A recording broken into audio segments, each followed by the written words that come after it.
for him. I'm not laughing at all. I'm not. Are the Dallas Mavericks in trouble? Do they need to call Saul? Is it time for them to hit the panic button and go haywire? They lost last night to the Utah Jazz, who were at the bottom of the Western Conference, until they beat the Mavericks last night and got their third loss. Despite Luka having 37 points, 9 assists, and 7 rebounds, the Dallas Mavericks have kind of not really been playing all of that well. They are the 12th seed right now. They're 5-7, and as we know, they were in the championship last year, but they haven't been able to duplicate that same success this year. In their first 6 clutch games last season, they went 5-1. In their first 6 clutch games this season, they're 1-5. Kyrie Irving is out with a shoulder injury. We don't know when he'll be back, and it just looks like the Mavs are in trouble. Chill, Mars. Does Kyrie Irving, Luka Dončić, and Jason Kidd need to panic? I don't know if panic is the word. You know, if you think about thought about that, it seemed like you had to take a deep breath to. I don't know if panic is the word, but if you think about the history of the loser in the NBA Finals, so in 2020, the Miami Heat, they lose in the NBA Finals. The next year, they get swept in the first round of the playoffs. In 21, Phoenix is in the NBA Championship. The next year, they have one of the biggest debacles in league history where they get blown out in Game 7 on their home floor in the semifinals. I mean, they ended up making the play. I think they won 60-something games that year, and they get blown out. In 22, the Celtics are the only exception. If you think about the teams that have gone to the NBA championship and lost, the next year it hasn't really fared for them. But I mean, this Dallas Maverick team, they're really not great at anything. They're average at a lot of stuff. They're an average rebounding team. They're an average defensive team. They're an average passing team. If you think about what they are, they're average at almost everything. And that's not going to get it done in the Western Conference. It's not. And just like from the top, just like from the bottom to the top, at the top, it's the same thing where, you know, in a week, I could go from 3, I could have a bad week and I can go from 3 to 8. Well, you guys can turn this around because you could go from 12 to 6 because the Western Conference is as close as it is. But the stuff that you're average at, you have to get better at it. And one of the things that you got to get better at is you got to get a better effort on defense. You have to get a better effort on defense. And we already know where that effort starts. That effort starts with your lead guard. And they haven't gotten that. They have not gotten that at all. And that's one of their major problems. And if I'm being honest with you, Mars, if I'm being honest with you, Ron, and this might be a hot take, but I'm gonna leave the panel up to you guys when we start to talk about Luka, because I don't have nothing good to say about him, except the fact that he's the best scorer in the league. Outside of that, I don't have nothing good to say about him. So from now on, until I see something different, when y'all start talking about this dude, I might have to step out of the conversation because I don't really have nothing good to say about this dude. I really don't. The people want to hear what you have to say, good, bad, or indifferent. That's what they want to hear. I really don't. And what oh my God. I'm being honest. My grandmother told me if you ain't got nothing good to say, don't say anything at all. But I do know that that's part of it, right? I do know. And so you have nothing good to say about him. I on the defensive side of the ball, I don't. That was the difference in the game yesterday. I'm watching the game. Okay, in the first quarter, right? In the first quarter, we were, I want to say we were at the 4-minute mark. Luka had a turnover where he's going down the gut on the right side. He had a turnover, turned the ball over. He's the last one back on defense. There's no effort to get back on defense. They end up scoring in transition. He's the last one to get back on defense. Now, you can attribute that to, you know, Luka's slow, Luka's not athletic. Yeah, but neither is Joker, and Joker gives me effort. Joker will run. Joker does not just want to get back to the basketball. Then we get to the second quarter. And we got action where Luka is matched up on Lauri Markkanen. He's matched up on Lauri Markkanen. I got action on the weak side of the floor where Jordan Clarkson is coming off a screen. He's coming off a curl cut. Luka is switched on. This is the switch that they want. Luka is switched on to Jordan Clarkson. Clarkson runs right down the gut with no resistance whatsoever. Zero. Nothing. He just runs right down the gut. He just lets him run right past him.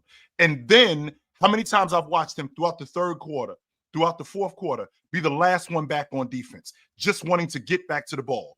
He's done none of that. And that play at the end of the game, I almost snatched this TV off the wall. I swear, Ron. I swear I almost broke this TV because we start the play with Klay Thompson tying the game with the three. We start to play with him tying the game with the three. He ties the game. Najee Marshall turns to the rest of the group. He's motioning. Stay with you. This is what he's doing. He's motioning this right here. He's essentially telling everybody, stay with your man. I'm dealing with the ball. I'm dealing with the ball. Stay with your guy. Jordan Clarkson comes across half court. He does it again, Mars.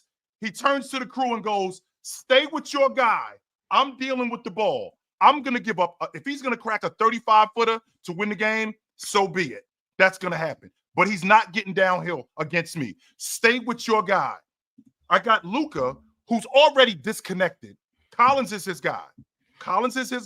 He's already disconnected from him. I'm expecting, and Collins is the closest to the basket of everybody. He's already disconnected from him. He's standing up. He doesn't know where the basketball is. And then he's drifting forward. He doesn't know where Collins is. Jordan Clarkson is looking at Collins like, go to the basket because you're wide open. He's not even paying attention. He throws the ball right past Luka's head, right past his head. I can't continue to talk about this guy like you dudes do when I get efforts like that on defense. It's frustrating, and I'm sick of it. I am tired of talking about this guy like you guys talk about him, how talented he is, how awesome he is. That stuff matters 100%. I won't argue that. But what I will argue is effort on the other side of the basketball. When I don't get that, when I consistently get a guy who just wants to get back to the basketball and doesn't want to play winning basketball where we're going to play defense and you're going to be a part of that, when I don't get that, I can't continue to talk about him like y'all dudes do. I can't do it, and I won't do it. I am at my wit's end with Luka. I am. I'm at my wit's end with him.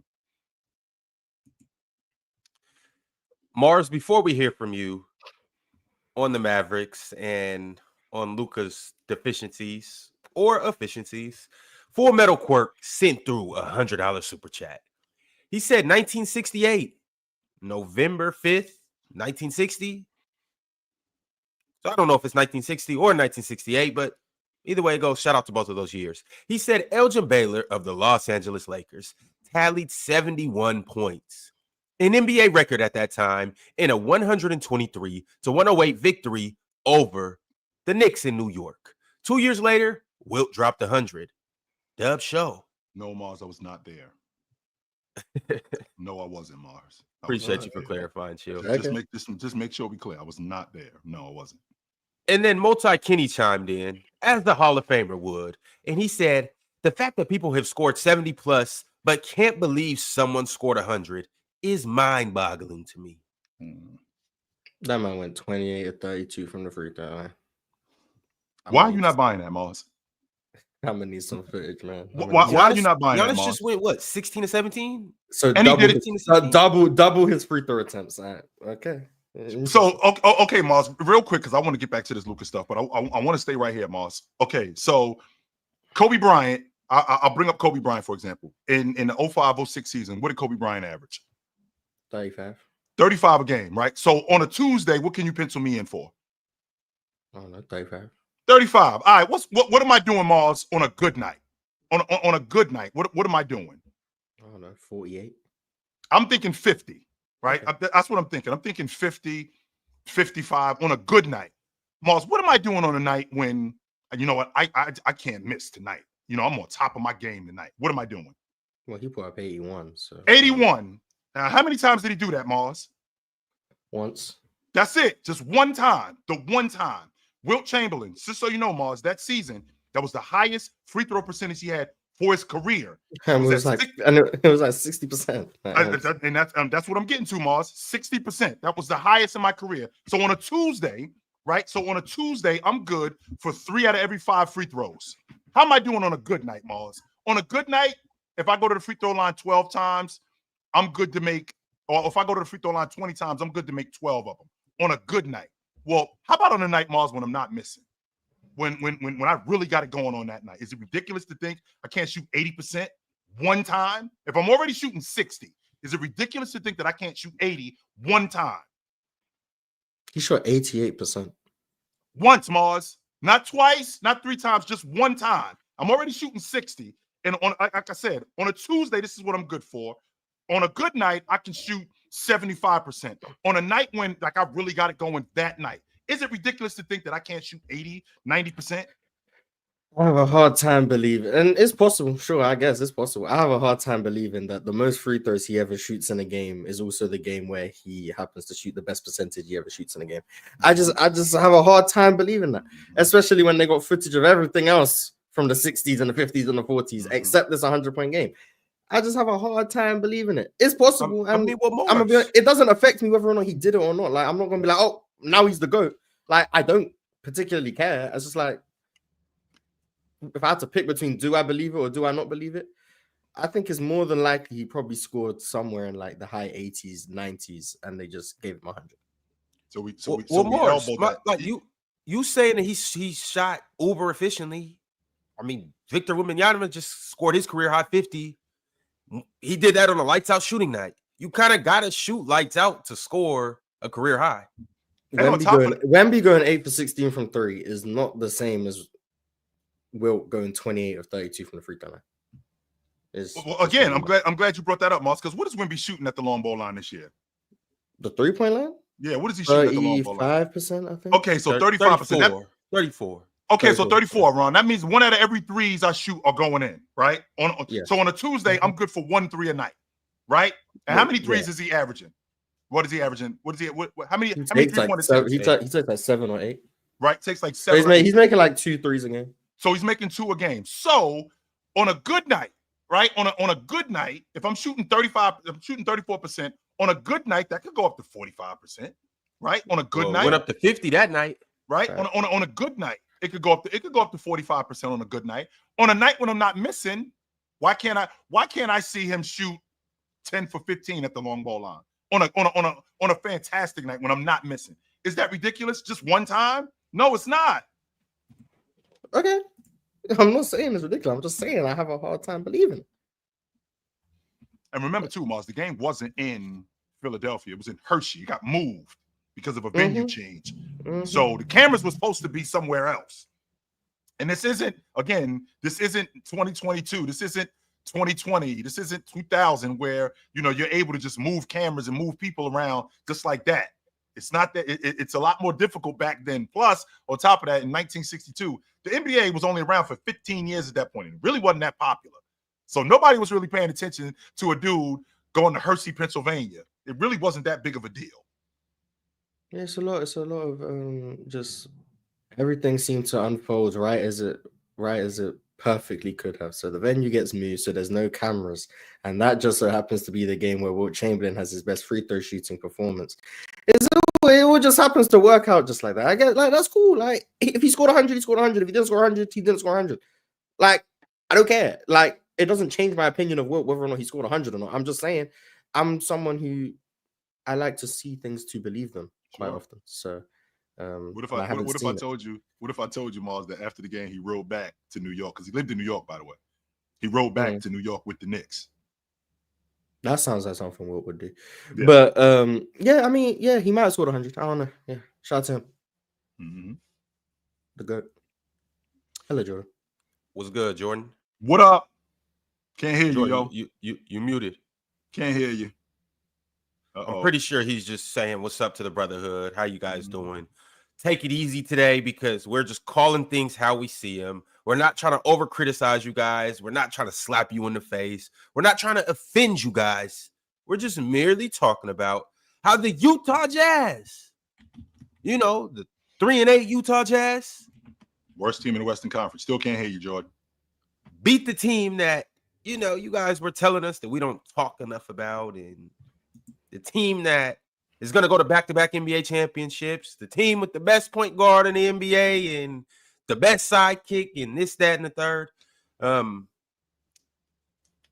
We're just talking Ron, about what we see, y'all. Ron, I don't appreciate the standard that we have and where people are held to at this standard. If we're going to talk about a guy being the best at something, why don't we hold them? Why don't we hold that person to that standard? You guys, and I don't mean you, Ron, but like you guys talk to me about Jason Tatum, like the standard that I hold him to. And as good as I think he is, and as good as I think he could be, even though I said I'm on record saying I don't ever think he could be the best player in the NBA. I don't think he's that good. I don't. But I do think he could consistently be a top 5 player in the game. But if I think he's going to be that good, there's a standard that I have to hold him to. And if he's not performing up to that standard, I have to be critical of him. 100% I do. I have to be critical of him if he's gonna if I'm gonna hold him to that standard of being a top 5 player on the regular. I don't feel like Luka gets held to that standard. I don't. When you are considered the best lead guard in the game, when you are considered a top 3 player in the game, I don't think that he's held to that standard. I think it's largely due to the bucket getter that he is, the playmaker that he is, and how egregious he is on the defensive side of the basketball. I think that goes by the wayside. Now, we've seen other guys not be good on the defensive side of the ball. I seen Magic not be good on the defensive side of the ball. You know what else I saw, though? I saw Magic give me effort. I seen Steph Curry not be a damn good defender. But you know what I did see? I seen Steph Curry compete. I don't see him consistently compete on the defensive side of the ball, and yet you want me to hold him to the standard of being an elite guard who only does this. That sounds to me like a specialist as opposed to an elite player. That's what it sounds like. Yeah, this is a bad Luka show, man. I'm not gonna lie. This is not a good show for the Luka Dončić fans. Mars, Yes, can sir? you talk to us about what you seen last night? Or just the game in general? All right, before Mars talking, y'all hear me? Yep. Yes. Yeah, you good. I'll be good. I thought it was a good game. I was waiting for the Utah tankathon to start, so they would just start losing the game. It came late, and then Dallas tied the game, but then obviously everything that unfolded in the last minute or so happened. So they were still able to get the win. But I thought it was a good game. I thought Najee Marshall was good. Definitely was good. I'm gonna be honest. I think that was probably the only person who I think was really good for Dallas. So I'm gonna give Najee Marshall my credit. On the Jazz side, You wasn't feeling Najee Marshall early neither, Mars. You wasn't liking what you. No, were it's because he's not shooting the 3 well, but he's doing everything else well. But I think the 3-point shot will come around. But I like the when they got Najee Marshall. I didn't expect him to shoot the 3 this badly though. So hopefully that turns itself around. But I still think he's been good. On the Jazz side, I was hoping Ox would be here because he was singing Kyle Filipowski's praises the whole game. So I wanted him to sing Filipowski's praises, but he's not here right now. So I'm gonna say I think Filipowski played well. I think Colin Sexton had himself an okay game. John Collins with the late game dunk. I didn't think he started the game particularly well, but he closed it well. So shout out to him. Jordan Clarkson doing Jordan Clarkson things was nice. But the elephant in the room obviously is that last play. When I seen it, I didn't know. I knew what to think. I was thinking that's egregious, but a lot of things with me is I try to figure out why I think things happen. Like that's what I try to do. And when you're not in these coaching huddles, you're not in the locker room, you don't know what they're being told. And I can't figure out what the plan was for Dallas defensively here. Like It was just lazy, Mars. no, Lazy. Luka here is no matter what the plan was, he's executing it incorrectly. This is it's bad defense. There's no other way. I think the biggest Luka glazers won't be able to defend this, even if they say they expected Colin Sexton to come up to set a screen and Luka was there for the switch. He's still like 5 feet out of position anyway. So regardless of what they think was going to happen, Luka is in poor defensive positioning. I don't know why his back is to the sideline. There's a lot of things wrong with what was going on. So Mars, I everything want to was stay bad. right here. I want to stay right here where you are, Mars, because I want to have a discussion about what the plan was. So if let's go back a couple of plays. All right. So when we're closing the game, Jordan Clarkson is their guy that's getting to the rim. Is that fair?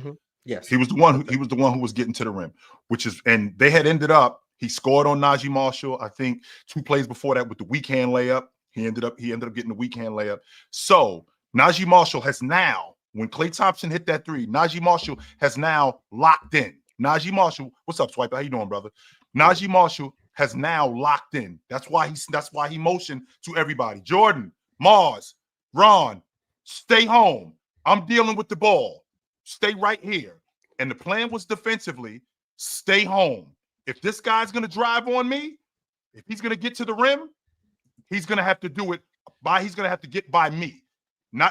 He's not going to get the ball to anybody else. He's going to have to get by me. So with Luka dealing with Collins, who literally just got a tip in the play before that, he should be closer to Collins. Again, the plan was stick to your guy. Don't worry about helping me. That was the plan. And Jordan Clarkson getting downhill and getting to the rim. Yeah, but can we just talk about how bad Luka has been in the last 3 games for like last second plays? Like he's been horrible. So you can say you was right about the Mavs clutch time offense and be like, oh, I was right again. Is that what you want? No, that's not my point today. My point is it's not even just that. Luka on offense and defense have been killing the Mavericks the last 3 games they played. That was close games. We saw it against the Nuggets. He took that egregious shot when Kyrie was cooking on the heater. You saw it last night on the defensive side of the ball. I have no idea what that is. It just looks lazy. It just looks entitled. Like, I don't know. Luka walking around with a different swag this year that don't nobody really like. I don't know. He just walking around with a swag this year I don't really like this year for some reason. It's not humble enough for me. I don't know what's going on. I just want to stay because I want you to finish your point, Mars. But I just want to stay where we are when you were asking. I don't know what the plan was. It looked like Jordan Clarkson was going to get downhill, and one of 2 things was going to happen. He was either going to score or he was getting to the stripe, and nobody else was helping. There wasn't really any action going on, if you notice, especially when we got late in the clock. If you notice, there was nobody moving. There was no screening going on. Lively was on the baseline. I think Filipowski was in the corner. There was no action. So the action was going to be Jordan Clarkson against Najee Marshall one-on-one. So if that's the action, that's why Najee Marshall is telling everybody, you stay home, I'm dealing with him. He's going to have to score on me. That was the plan. And it got deviated because, one, Luka was completely and utterly out of position. He didn't know where the ball was. Not only did he not know where the ball was, he didn't know where his man was, which was worse. This is the guy who just scored. He just got a tip in. He didn't even know where he was. And this is the effort that I'm talking about when I talk about being on defense, Mars. Yeah, but I mean, it's more to it than that. I just think, like, we all played with a guy that just, they get it cooking on offense. They want the ball every time. They're trying to make every play, and then it turns into that on defense, and it just looks egregious in the worst time. And it's like, damn, dude, what the hell? But I don't know. Like I said, it's just not. I'm trying not to say I was right, Mars. That's what I'm trying not to say. I'm trying to give it a chance. But can't hear you, Mars, you're on mute. Yeah. You can say you were right if you want. That's your problem. No, I'm trying to give it a chance. I'm trying to figure it out. But the last 3 games, Luka been disappointing. I mean, they've lost their last 4 games by a combined 8 points, I think. Yes. It's because of him too, like a crucial possession because of him. A lot of a lot of it. I mean, he's definitely involved in a lot of it. I'm watching. I don't think you guys know how many times I've watched this play. So like I'm watching it right now, right? I'm slow-moing myself through it. So you got this Mavs coach on the sideline. I don't know his name. He's yelling at someone or people, telling people where to be. I think. Hold on, Martha. I didn't mean to cut you off, but Ron, there go my guy. What up, Deontay? We in here, bro. They made me look crazy. Deontay here today. My boy Deontay Haynes popped up, boy. My boy in here, bro. Bro, they've been talking on your name, bro. I had to let them know, bro. You the president. Go ahead and say what up to the chat, bro. Deontay is in here, bro. He must got him blocked. I just seen him. Shout out to Filipowski too. There you go. See, there you go. I want to give him flower. Yeah, I want to get back to what Mars was talking about. Mars, go ahead, Mars. The coach on the sideline. What's about the cap for Luka right now? Nothing I've said has been cap for Luka. Deontay, I got it. So you got this Mavs coach. I believe he's pointing. I think he's trying to talk to Quentin Grimes. I think he's definitely pointing at someone to step up. Quentin Grimes ends up stepping up to take away Jordan Clarkson's left-hand drive. Grimes is dealing with Sexton, if I'm not mistaken. I think so. He's Grimes. So the play starts with Quentin Grimes on Colin Sexton, Luka on John Collins. Sure. And then you got the coach on the sideline pointing and talking to either Luka or Quentin Grimes. He tells someone to stay, and then he tells someone to step up. The only defense of Luka I can have here is Luka doesn't know which one of them he's talking to. That's the only defense I can have of him. And I'm not willing to put forward that defense. But that's the only reasonable thing I could think of that would explain what this is. And even then, if he thought the coach was talking to him and he's meant to step up to take away Jordan Clarkson, his back is to the sideline. So even then, if I'm trying to defend him, he's still in the wrong. I want to put that out there. Even if you try and defend him and make that the case you're trying to make, it's still egregious defense. But then, so Quentin Grimes steps up, which ultimately would leave Colin Sexton. But then Luka has already left John Collins on the baseline, which would mean regardless, Utah were going to get an open shot. So I think Luka thinks the play is for Colin Sexton. I think. But that would be stupid because the most dangerous play would be the guy wide open on the baseline. Right. And I don't know if he thought the guy you just forgot behind you. If Colin Sexton, let's say just for the sake of argument, right? Just for the sake of argument. Yes, for the sake of argument. Right. Let's say Colin Sexton was coming to get the ball up there. Right. What's Luka gonna do about it? Absolutely nothing. Absolutely nothing. You know what I'm saying? So it's like, bro, ain't nobody calling for Luka to come help Colin Sexton up there. Now, mind you, Morris, I'm not coming at you. I'm saying to Luka Dončić, if you don't know who the coach is talking to on this defensive possession, I can bet my bottom dollar he's not talking to you. Okay, he's not. No, he isn't. He's not. He's not like, talking to you. Like on top of that, though, if you just follow just basic defensive principles, you don't have, and mind you, you don't have to be a great defender, but if you follow some basic defensive principles, you can be in the right position to blow that whole play up anyway. Ox, what's basic? Wait, Ox, stop right there, please. What are basic defensive principles? Go. Well, the first thing we learn on defense, besides getting low and getting in the right stance, after that, the next thing I'm speaking for myself. Next thing I was taught was, if that's your man, you stay in between him and the basket. How about that? Who am I calling? After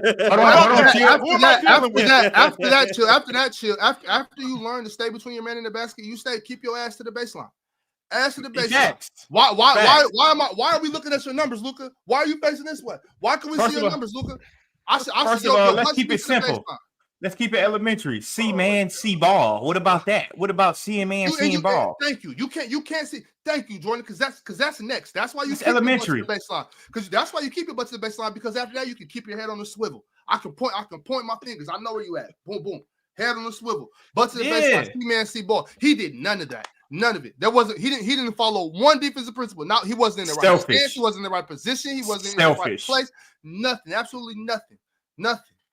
That's and then that other play that you was talking about, Chill, that other play you was talking about, Chill, I would have lost my mind. And Najee Marshall was fed up.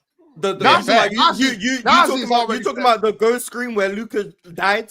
Nobody touched it, Mars. Where he just that's like he was doing something. That's that magnet. You know what I'm gonna show y'all? Look, I'm gonna show you. He saw somebody coming to him, and he's just on screen.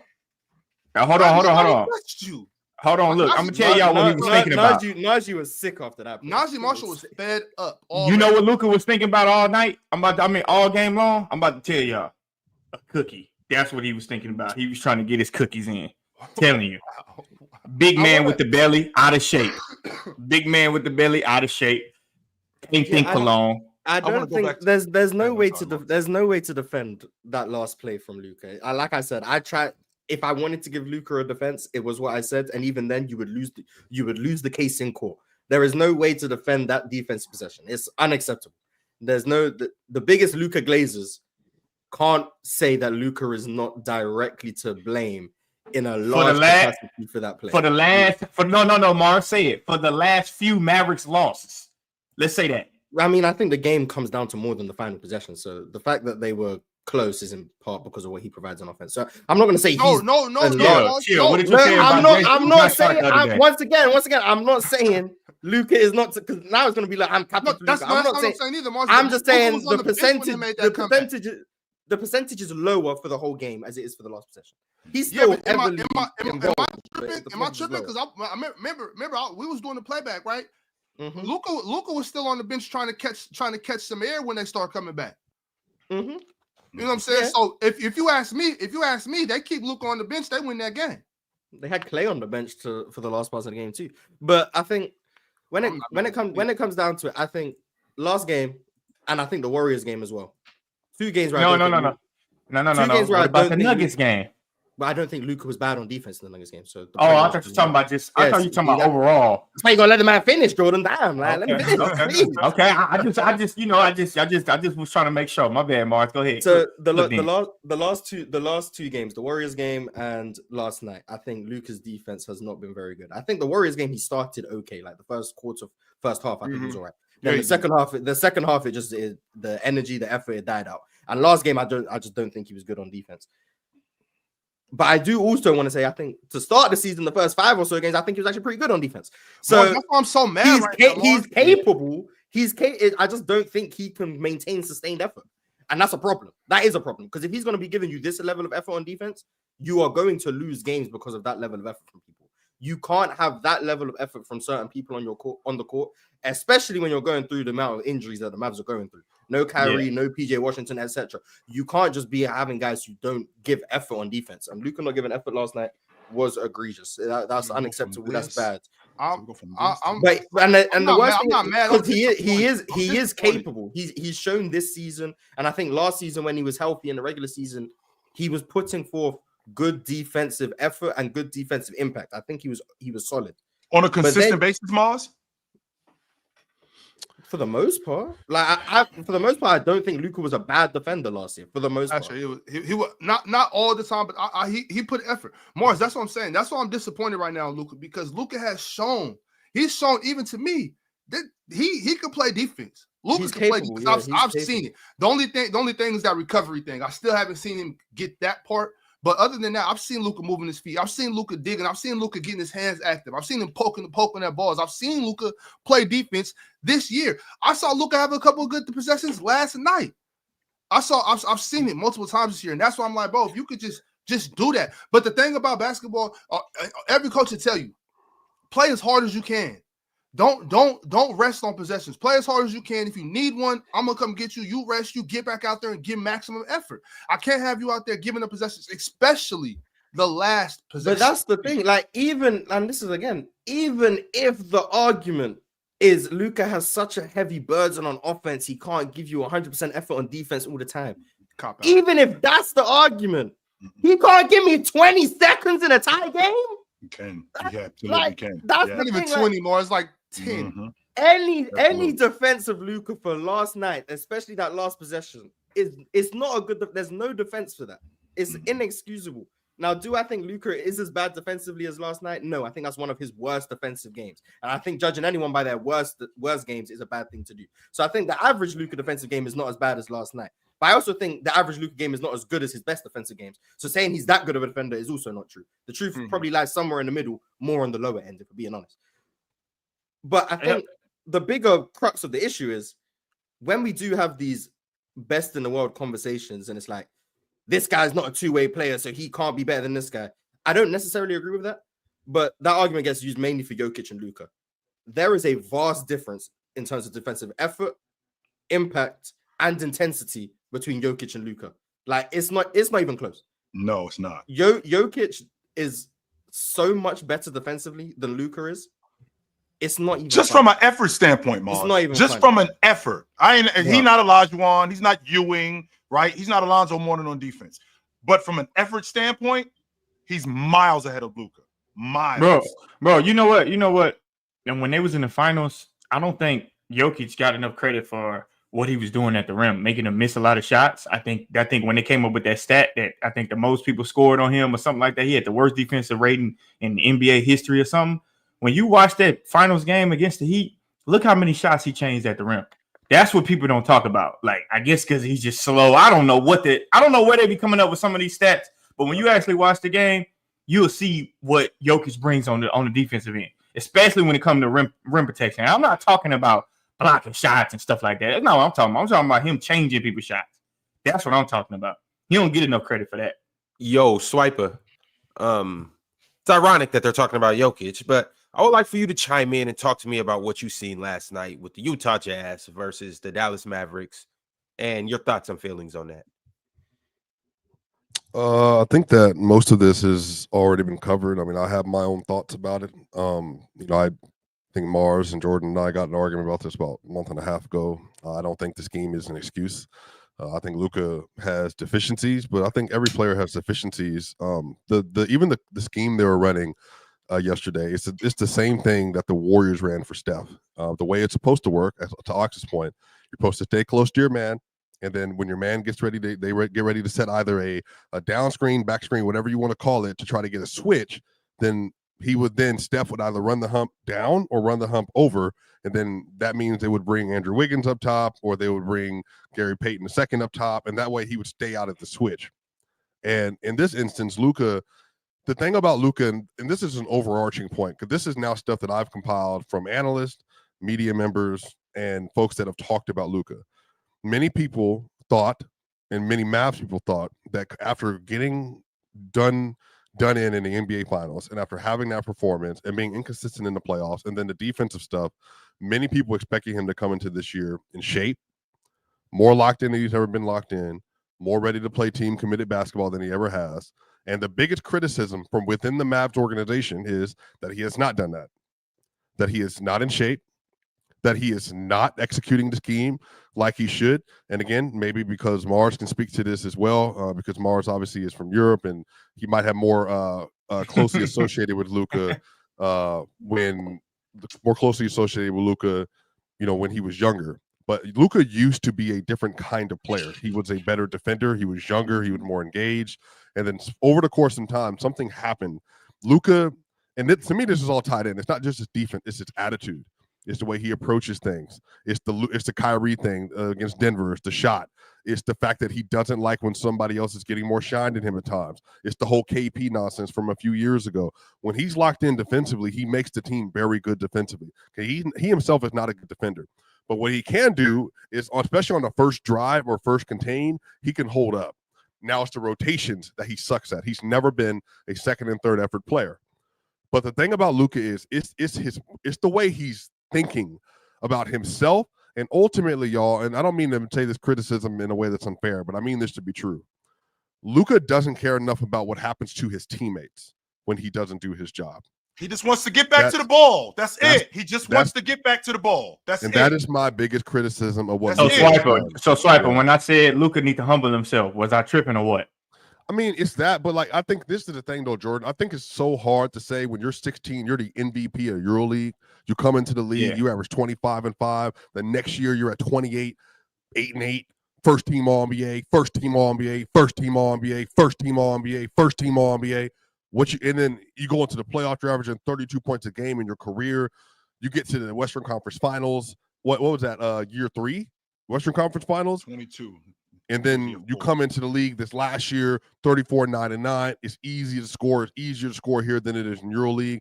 I think the thing is, Luka has been so pampered because he's a superstar athlete that it has not allowed for him to develop some of the things around his game that you need to improve upon. But not every player does that too. And I want to be clear about this, because this is why I'm not even talking about just yesterday. I saw Jason Tatum do the same thing Luka did yesterday. I saw Giannis do the same thing Luka did yesterday. Giannis got lost versus Jason Tatum in that Celtics game because he was ball watching and wasn't paying attention to his man. And then Jason Tatum got lost on Buddy Hield because he was ball watching and wasn't paying attention to his man. Now, it was at the three-point line. So it's different. So that's why I'm not even going to harp on just that. I think if you just collectively type up where Luka is in this point in his career, Luka has not developed the maturity that he needs to develop the ancillary parts of his game that are not on-ball primary scoring, on-ball primary passing. He doesn't have the intangible things that you're looking for consistently, and the Mavs have complained about this. This goes back to the officiating, always complaining about calls. This goes back to what you saw yesterday. That's one thing too. Like, just the way I'm wired. Again, just football. Maybe this is just football. Sure. I'm a part of an 11-man unit. So if I don't do my job, your job is impossible. Because I lost a high school semifinal game to go to the state championship. We were 13-0 because the D tackle was in the B gap and not in the A gap. So he's lined up with me, and they ran an 80-yard run all the way through the middle of our defense because he wasn't where he was supposed to be. And I think yesterday you see that Najee Marshall, even if it's a miscommunication and they're supposed to switch, Luka dead stopped moving his feet and just said, "I'm opting out of the play because of the mistake." 80 yards, Sniper. Where your safety? Yeah, 80 yards. Yeah. No. I'm not trolling. Damn, you sure with just the D tackle? We had that's what I'm saying. But the defense was split. But again, on that defense alone, we had 6 Division I football players, like on our defense, and it was miscommunication. I'm a football casual, bro. I don't know who's supposed to save that. I'm just talking. You're right. It's sometimes you get ahead of steam. I run up. It's just all kind of stuff. And I think yesterday with this whole thing with Luka, like, I don't understand how he watches himself on film and doesn't feel like he needs. He don't watch himself on film. I guarantee you don't. He watches highlight tapes from the Euro League. He might, but Alex, I'm saying he might, but that was some hater shit, Mars. But that's selfish. But I'm saying like that's selfish. Like can fly today. There's a difference between you not being a good defender, but when you're dead, just stop moving in the middle of a basketball play. Think about it. If he would have went and contested that shot, he doesn't make it. The game's different at the end of the game. It's little stuff. It's just little things that happen over the course of a game. Now, this is what I'll give Chill credit for. What Jason Tatum might not do well at times is shoot the ball and all that stuff, but Jason Tatum does a little stuff well a lot, which is what makes him what he is. But Luka is so supremely talented, and guess what? It's the same thing with Joel Embiid. Joel Embiid, so supremely talented, but when it comes to doing the little things, at times, they just will not do it. And Joker had to learn this lesson. So, again, this is not like something that like you just walk into. Joker had to learn that. Michael Jordan had to learn that. LeBron had to learn that. Now, LeBron came into the league doing most things very well. And then eventually he filled out the skill and everything kind of layered off. But Chill, this is what I mean. I think for me, it's just. But Luka in year what? Focusing. Yeah. But Luka in year what? To your point, Swipe. But to your point, Swipe. Jordan, that was the same thing with all them other guys he mentioned too, though. It took them years to get it too. Like you gotta learn how to win. You gotta learn winning habits. You gotta learn. You just gotta learn. You got year 7. We're in year 7. We're in year 7. I'm talking about. Yeah, that was the same thing with But Luka's been a pro for like damn near a decade now. Right. And not only that, but how old is Luka? At the biggest stage. 25, 26. Luka's a baby.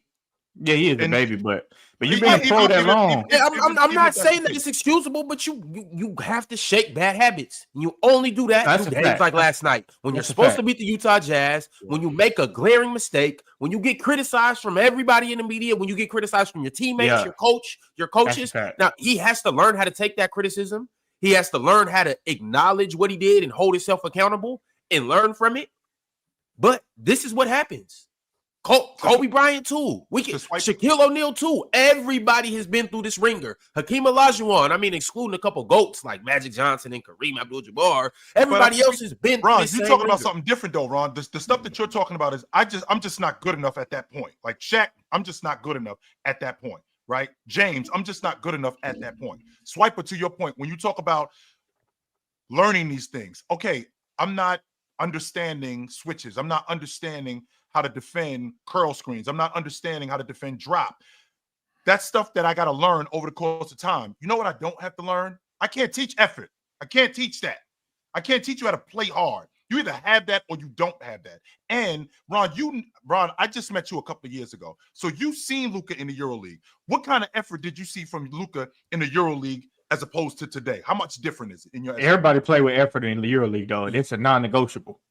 Yeah, and he was younger, playing with some of his idols and stuff like that. So it was a little different. Like the coaches over there for sure gonna hold you accountable. The team as a whole just plays defense. But like I said, he was younger, he was lighter, so he played a little more. But over there, you have better team defense too. And it's but that means that effort is within him. If he's shown that he's put effort in before, that means that it's there. But also, like he was 16, 17. He was 16 and 17 doing 17, 18. He came to the league at 19. No, he came to the league at 18. He's still young. He's still young though.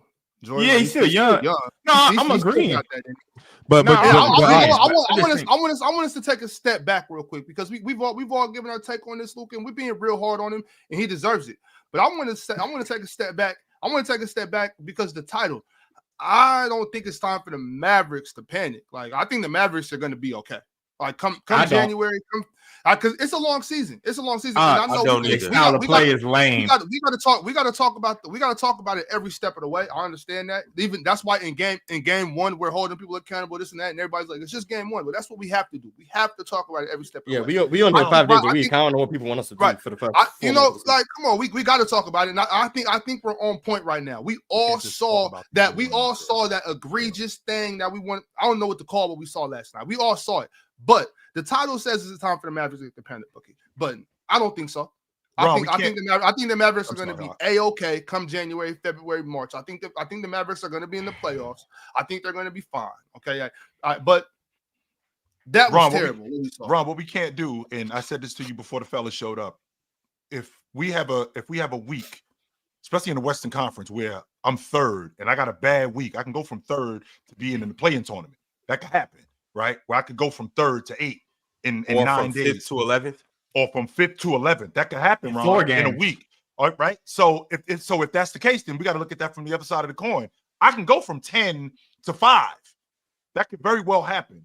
But things have to change. And one of those things that has to change is from my lead guard, my leader. My effort has to change. There was a reason, again, and I know we got finished talking about this. There was a reason why Najee Marshall gave this right here, because he was frustrated. I'm going to deal with him. Don't worry about him. I'll deal with him. You stay home. You stay home. You stay home. I'll handle this. We got to get a better effort. And if we don't get a better effort, then we're not going to go anywhere. And I think that this can change. I do. Well, but just to end this, just to end that, I think if to answer the question, one of the Mavericks or the Wolves is going to be disappointing this year. And I think I said that before the year started. They're both not in the play-in right now. One of them is going to fall off. I thought it was going to be the Randall addition because they don't look the same. I did not expect the Mavs to kind of look this bad to start. But again, y'all, like this the Jazz. The Jazz didn't have Lauri marketing yesterday either. So they didn't have Kyrie, but they didn't have Lauri. He played. He didn't play the No, whole game. not Lauri. Not Lauri. Not just say Lauri. Wrong player. Mm-hmm. But they didn't have Kyrie Irving yesterday. Sure. So I think my issue with this is that we're in a situation now where Luka's in year 7, and the issues that we saw him having in year 4 are here in year 5. Year 5, year 6. Year 6, year 7. And again, it's not that the Mavs haven't talked to him about this. They have. They have brought this up to him. The ownership had brought this up to him. The front office, the coaches have brought this up to him. They've all said this to him. So this is what I'm trying to say. Like, I wonder what it's going to take for him to be able to realize that I am the issue. Because this is the difference between, I think, being at the very top. Because everybody can criticize Jordan all they want, Jill. And remember, everybody watched the Last Dance documentary. But what did Jordan say at the very end of the documentary? He said, now, you might not like my style. You might not like how I do it. I might be too hard on you. But I'm going to win. And play. If you don't like it, don't play. You don't got to be here. Yeah, don't play. And that's really what it is. Luka's the opposite. Luka's like, it's not my fault. I'm doing all this stuff. You all need to do everything else that I don't want to do. And right now, it's the team is like, well, we can't. Like, we functionally cannot survive if this is how you're going to play. And then on the other end, if you're going to shot chuck us out of a game. Man, talk about it, Swiper. Because you feel like you're not getting your just due as the MVP of the roster. And also, too, Chill, again, not just the first. He's been a favorite coming into the year for MVP for the last 5 years, Chill. Yes, he has. For the last 5 years. And you've never won. And as much as people want to say it's a narrative and record, it's also you. There's a gap between where you could be and where you are, and it's completely between your ears. That's it. Luka could be one of the 10 best players that's ever played the sport. 1,000%. He probably still will be. I'm not gonna lie to you. He'll be minimum 20. Minimum, like at his worst, if he does this for the next 12 years, 20. Yeah. But there's just a gap between, I think, where he could be and where he is right now. And it's all about him not thinking that some of the things he needs to do are just simply not his job. It's not Luka. But look, listen, Luka is a couple seasons away from nobody wanting to play with him no more. Telling you, like that shit. Well, KP said that, but KP said that, Jordan. Again, that was out. That was something that was said. Yeah, I know years ago. But people said it was just KP. But then you see Brunson never said anything negative about him. But you just see the difference being in the Luka system and being without. But again, y'all, this is not a criticism of somebody, even if you're a nice guy off the court, Jordan. And it's not just even a play style like ball dominant. People love playing with James Harden. The issue is, I think, is this. It's like this stuff. Why? Like what? Why are you not? Why are you not covering your end of the bargain? Why are you? And then I don't Jordan, know, you're Swiper. looking at me, but But you're me and looking at Jordan me. said this the other day. We got jumped when we said this isn't a conducive style of play to win NBA basketball games in specific championships. We got blacked and blue. That's a fact. You did say that. Because you know what? Because you know why? You know what's the deciding factor on this is the 3-point shot. It's either you're gonna make it or you're gonna miss it. But there are so many variables to why you could miss that shot. So if that's how you're gonna play, it's just gonna fail you at the end of the moment. But Jordan, as a gonna hooper, fail you. though, as a hooper, I can deal with you missing shots. That's you. You're great. Yeah, right. I'm agreeing. But I'm saying it's the other stuff. It's looking at me like I did something wrong because you're not covering your man. Looking at me because JB crossed you up and got to the rim in the NBA Finals. That's what I'm saying. You're looking at me. After Collins is at the rim, listen, he's looking that's up around at here. everybody else. Bro, Lucas listen. literally, Listen. he got the They ball picked- thrown by his ear, Jordan. He got the ball thrown by his ear, and facts. he's looking around after Collins scores like, you are the problem. But look though, I seen James Harden go through this in Houston a lot, bro. I can't even agree that everybody love playing with James Harden because you ain't seeing the All-Star game, they would pick James Harden last. You talking about him being the MVP, they picking him last. Why? Right. So that I'm telling you, You like, talking bro, about when he requested a trade from Brooklyn? even before then, if he wasn't a starter, when they started, See, that draft they don't wanna thing, play bro, with they him, would and he just don't wanna pick play him with last, them. bro. It's a mutual. It's a I think- mutual feeling, Morris. Nah, I think LeBron always only picks time him that- last. No, only LeBron time don't that- never want to pick James Harden. LeBron never wants to pick him. I'm not What? to Google Bums. this. I'm telling Nobody you, wants bro. to play with that. But look, just to be fair, Jordan, everything I've heard about James Harden and Russell Westbrook, everybody said they've been tremendous teammates. They love playing with them. You know what I mean? So I James can't- Harden and Russell Westbrook had a dispute in Houston that was really huge problem, and that was real Yeah, close to that that situation. was them. I'm saying that was them. I'm saying individually though. No, not just them. Not just them. James Harden was just really good that people kind of don't talk about it. He was just really good. Really good that people just don't talk about it. But a lot of folks be talking about James' little antics, him showing up to practice late. Now, he work hard as hell. Well, Kawhi, that's Kawhi too. Same thing with Kawhi. Now, Kawhi work hard as hell. He don't but show it's up late. No, it's the same. All right, it's the same thing with Kawhi. Better believe that. James Harden, James Harden was picked last in 22. We don't know who was picked last in 21 because they didn't televise it. So the only time James Harden was I know who was drafted picked last and in we saw it 23. was 22. Jokic, right? No, who was Larry another Markkinen. white boy? Larry Yep. Markkinen. Mhm. Jokic was That's second. crazy. Jokic picked himself. Yeah. So no one want to play with Jokic, I guess. No one want to play with Jokic. No one want to play with Jokic. Yeah, but man, I don't know, man. James Harden, but Swiper, to your point though, James Harden definitely does lead a team better than Luka. He's been doing it a little bit longer too, by the way. But I don't know, Luka approaching that territory, man, where you might not want to play with him.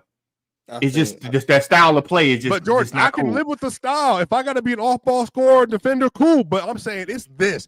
Don't look at me like I ain't doing my job because. But I'm also combining that though, Swiper. I think that style of play leads to that style of defense too. Like you, the only one doing stuff on offense, and now you go back on defense and let everybody just guard so you can go do that crap. I'm not gonna lie. Kyrie been defending for the most part, so. Because Kyrie don't play like that on offense. Man, I don't know, bro. Kyrie be get the. Bro, I think that style on. We seen James Harden play defense like that a little bit too before all that stuff. Like James Harden was always a little bit. James Harden never looked like this. A little bit. Yes, he has. James Harden has looked like this. James Harden, like 14 to 16. This was what he was on defense. Yeah, that's the white. But then he kept the reputation forever, even though he started playing defense. And he started playing defense. No, but you know what they did, Mars? They put him in the post. We're not doing. Reaching. He started using his hands a little more. He started reaching. That boy was never moving his feet. We're not doing this today. He left OKC, and that boy, he jumped straight into the deep end of egregious defense. Directly. I'm talking about the boy stuck straight to the bottom of the pool. It's also weird that again, Kyrie, but the starters played pretty well. Like Grimes +3, Clay +4. Because they don't play that style of play that Luka plays. Cleveland -5, Luka -8. That's just weird to me. Typically, your best player is the inverse. It's like we're at least LeBron. The Lakers are like, +4, and then -11. Swiper. What's wrong when Luka passed the ball to just move? What's wrong with that? and move. Why every time he passed the ball to somebody, if I'm the guy that he passed the ball to, it feels like Luka is staring a black hole in my soul, saying pass it back. Well, he's right not now. a cutter at all. He's what people thought Russ was. Russ will move. No, he moved. I remember he moved once last night. Oh man. I do. I remember. Hey, me and Chill was watching the game, and Ron. Me, Chill, and Ron was watching the game one time, and I pointed that out. The same thing. There's two tendencies Luka have. He don't move, and if he go left, he gonna step back. I'm telling you, that's his tendency. But here's the thing. Here's the thing, though, and Chill, we can whatever. My whole issue with this is off-ball movement ain't got nothing to do with just running and showing effort. Steph Curry is the GOAT of it because he is in shape. And he cares. And he's like, the more I do, the easier it's going to be for you. That's why Steph will never get real slander for that. Like in my book, like he might not even score great every game, but Steph is literally making it impossible for you to cover everybody else on the court because I'm moving so much that if you don't account for me, then I'm going to score more than likely. And if you do account for me, there's somebody going to be open on this possession. Swipe it. That's an effort thing, though. I know. Offensively and defensively, though. Like we see it from Luka all around throughout the whole game, and I don't know if it's an effort and scheme thing. It's both. Well, then shame on J Kidd too. You build your scheme around your player. Let's drag J Kidd. That's why I said Bring J Kidd in this. No, bring J Kidd in this too, because J Kidd do some of the most weirdest things as a coach, bro. Bring him by the shirt and say, "Sit your ass down right here. You gonna listen to me, bro." Why every time the Mavericks on the run, why did he call a timeout? Why does he do that? Like they go on the run, bro. He does that every time, bro. Like, oh, they go on the 8-0 run, timeout. Look, Jason, what the hell are you doing? Every time. He has done that before, and I don't get that. He normally goes offense, defense. That's why. But you don't go, Marsh. You don't call a timeout when my team is on the run. I'm sticking with whoever in there. I'm just telling you why I think he does it. I'm not saying I agree with the decision. I'm just saying he did that. He was doing that last year too. He was doing that last year too in the finals. Like, okay, the Mavericks will be down. The Celtics will make their run. The Mavericks are sustaining, and now they moving. Timeout. What the hell are you doing, bro? I'm riding with my team on the run until all the gas is out the tank. Then I'm calling timeout. Yeah, bro. Bro, come on, bro. I don't know. I know Jason Kidd is a great point guard. I'm not doubting that he's a great coach, but damn, dude. But it could be Luka. I'm blaming everything on Luka. Dallas will be fine. They don't tend to start seasons particularly great, and They don't. And Jason Kidd tends to experiment a lot during the regular season. They'll make the playoffs. They'll figure it out January, February.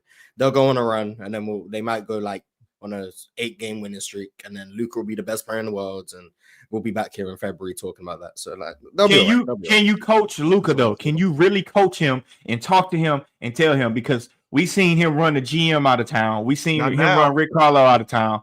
Can you coach him? I don't think. I don't know because the GM was definitely ran out of town. What's his name? Good dude too. I forgot his name already. I always confuse him with Don Nelson. The GM before that was there before the Nike rep got there.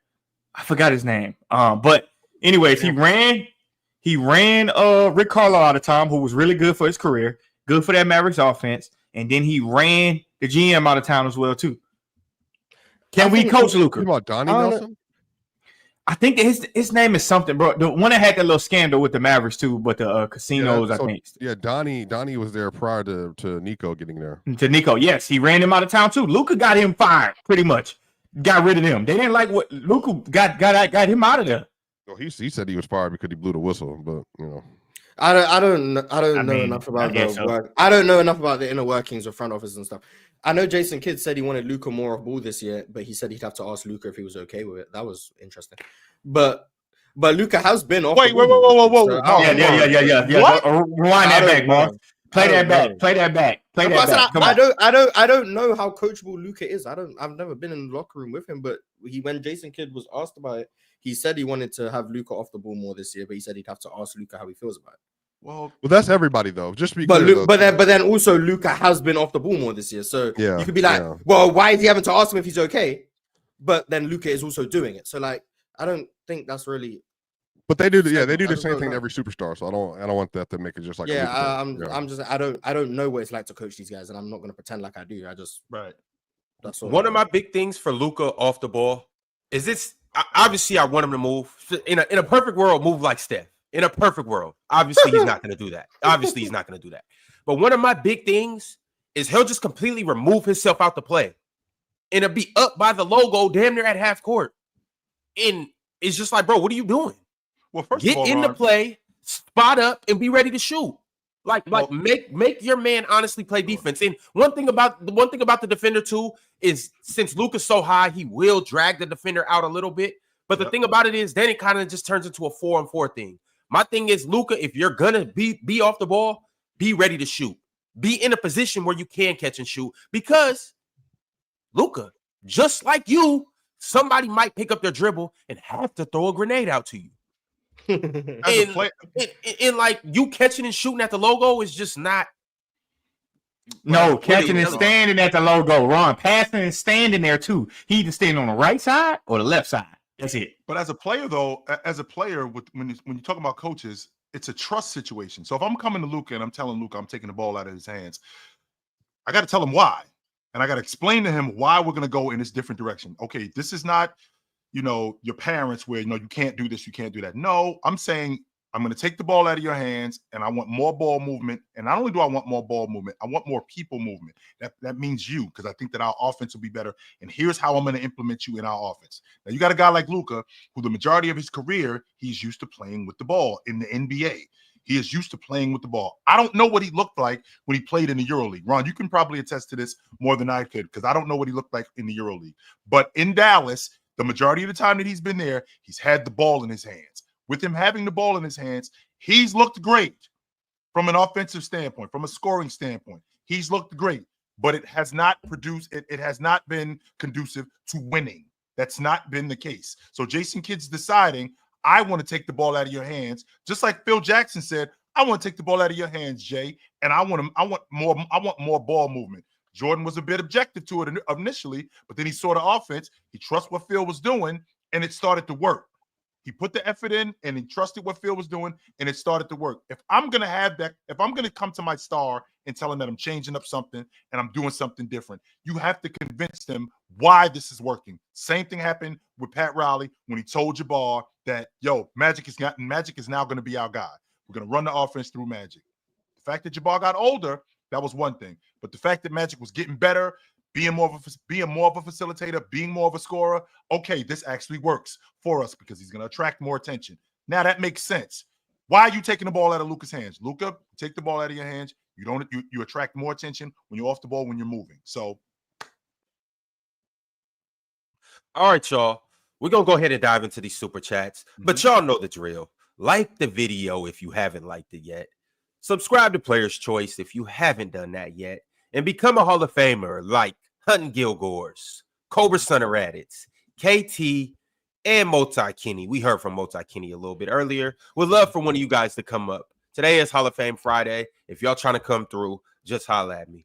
All right, let's get to these super chats. I got one from Mind Goblin. He said, chill. Cry all you want. Luka is better than your favorite player, Tatum, now. And in 100 years, he's still better than him. Not this year. Just to be clear about that, he ain't been better this year. So go ahead and pack that up right now. Jason Tatum has definitely been better than him this year. Yeah, so far, Jason Tatum's played better than him. Yeah. Well, it's this year. Yeah, I'm agreeing with you. I'm agreeing with you as well. I'm sorry. Is Luka top 10 as of right now? Just how he's played this year? Yes. Has he top 10? Have 10 players played better than Luka this season? Is that what you're asking? Yeah, let's check EPM. Somebody check EPM. That's a predictive stat now, man. We can't trust that. Has Joker played better than him, Mars? Is the sky blue? Has Giannis played better than him? Giannis, AD, Tatum, Jokic. AD playing better than Tatum? No. Luka. It's not in order. Okay. Steph Curry, Tatum, Steph, KD. Chet Holmgren's been better when he played. Donovan Mitchell been better. You don't think Chet Holmgren's been better in the games he's played this year? I don't hate the Donovan Mitchell. Of course you don't. But I mean, like, man. I gotta say Donovan Mitchell. Oh, LeBron been pretty James. That's what I was about to ask you, Mars. James. He been pretty good. Has Anthony Edwards played better than Luka? Yes. 100%. Yeah, I'm probably have. Ant got to slow down on the threes though. It's starting to Ant had slow one down. game. No, Jordan, Jordan, keep shooting. No, Keep shooting. he's slowing that shit down, bro. Don't listen to Swiper. Slow that down, bro. I said that. Then he had. I'd say Luka's around probably 8, maybe. I'd say he's probably around 8. Has Devin Booker played better than Luka? No. No, Devin Booker. He's not trying to do that. He's not trying to. What? That's a crazy super chat. We ain't gonna do that one. But I don't think Devin Booker been trying to do that. Like, I think they've been playing more team ball over there. You heard KD getting on what's his name about that. Has Cat played better than Luka? No, his that defense. His defense has been even worse, Joe. Even worse. No, I'd say Luka's around 8. I'm not making a whole list. I'd say he's around 8, Right. 9-ish, probably, in terms of how well he's played this season so far. But he'll step up. All right. Carlos Hernandez sent through a $9.99 super chat. He said, I agree. As a Mavs fan, Luka needs to lose weight, most importantly, to avoid injuries, but also to be able to compete and have stamina. Also, should J Kidd draw up better plays? J Kidd's never If Luka lets him draw better plays. The play is Luka bring the ball up, bait for a foul. If you don't get it, walk up a little bit. Everybody sit to the side, 1-on-1, right to left crossover, drive left, step back, grenade incoming to the left. That's the play. Sure. I don't think Luka. I think you can be better conditioned and still not necessarily lose weight. I don't think Luka's weight is the problem. I think it's conditioning. I don't think they're mutually exclusive. But yeah, he does need to be better. He'll naturally lose a couple. Yeah, he'll naturally lose something, like just some extra few. Will he though? Because it doesn't. I mean, he plays himself into shape throughout the course of the season. He's done that in the past, but he still looks doughy. Yeah, sure, I think you're too young to be playing yourself into shape. Like, bro, he drinks, bro. It don't even matter what you're doing. Like, if he was doing this in his early 20s, doing it now. Like, why are you playing yourself into shape? Why are you not in shape? You are a professional athlete.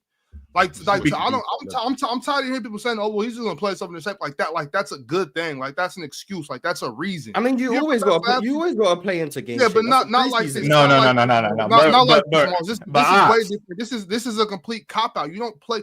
You're not a star player, a superstar player, a franchise player playing yourself into shape at 25 years old. But he be drinking like an Irishman. But Big Ox, he can still score 37 points.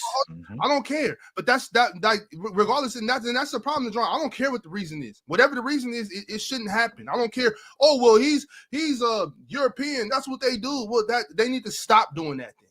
Okay, I don't care. I don't care about none of that. Like, that is not an excuse for us to have to wait for Christmas for you to be in somewhat decent shape. No, that doesn't make any sense. How can you consider that's unprofessional? It's immature. Fact.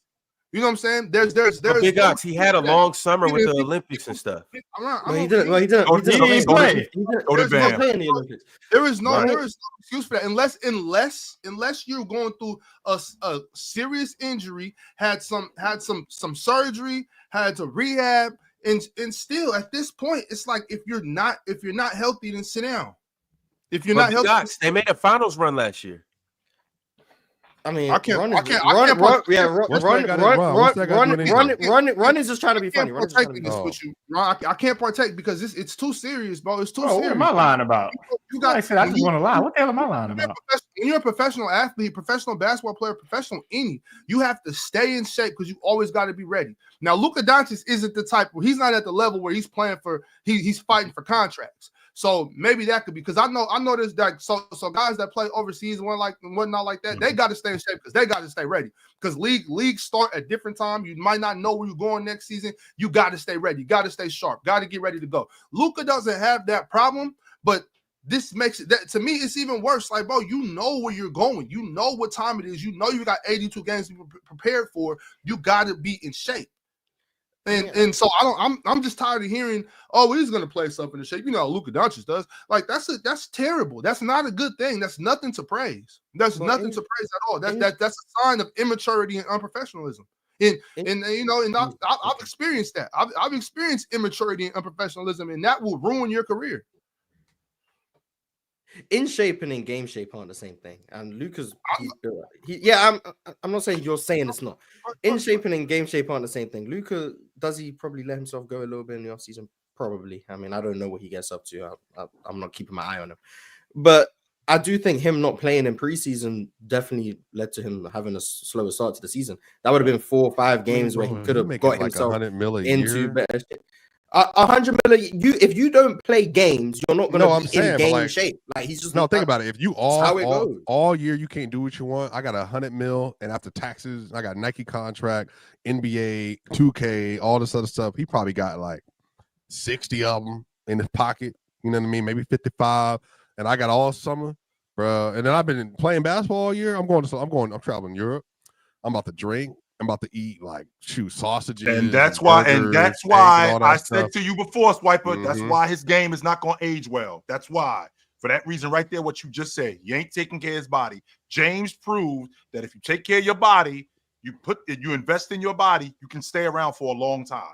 And if you stay around for a long time, your game will age well. Luka, just what you just said, to counter what you just said. But Ant said he was doing the same thing too, though. Before. And Ant is 22 years old, 23 years old. And when you that age, 22, 23 years old, that's completely different because you thinking to yourself. They're both 26 and 22. Ant's in shape. For now. And not only is he in shape, he's a better athlete than Luka. I mean, you see what happened to Sean Kemp. He'll be all right. See what happened to Sean Kemp. Sean Kemp blew up like a fish, did he not? I mean, and just said literally 5 months ago that he got tired during the postseason. So I don't know how much. That's normal though. That's normal though. He said that's normal. I don't know how much shape you guys are saying he's in. Maybe he just looks like he's in shape. But in terms of actual conditioning, are you sure he's as conditioned as you think he is? That's why he's shooting so many threes. Because for years I've been hearing about Jokic ain't in shape, and then every single postseason, every single year, he's moving more than everyone. He's more conditioned than everyone on the court. So, like, are you sure you guys aren't just saying, "Oh, he looks like he's holding extra pounds," and he's like, he's not in shape? But then, really, when he's playing, it's like, well, this guy who looks like he's built like a brick is actually less conditioned than the other guy. Okay, first and foremost, Mars, it's not Mars. He built like what? It's not all about what your body. It's not all about what your body looks like. It's about what can you do.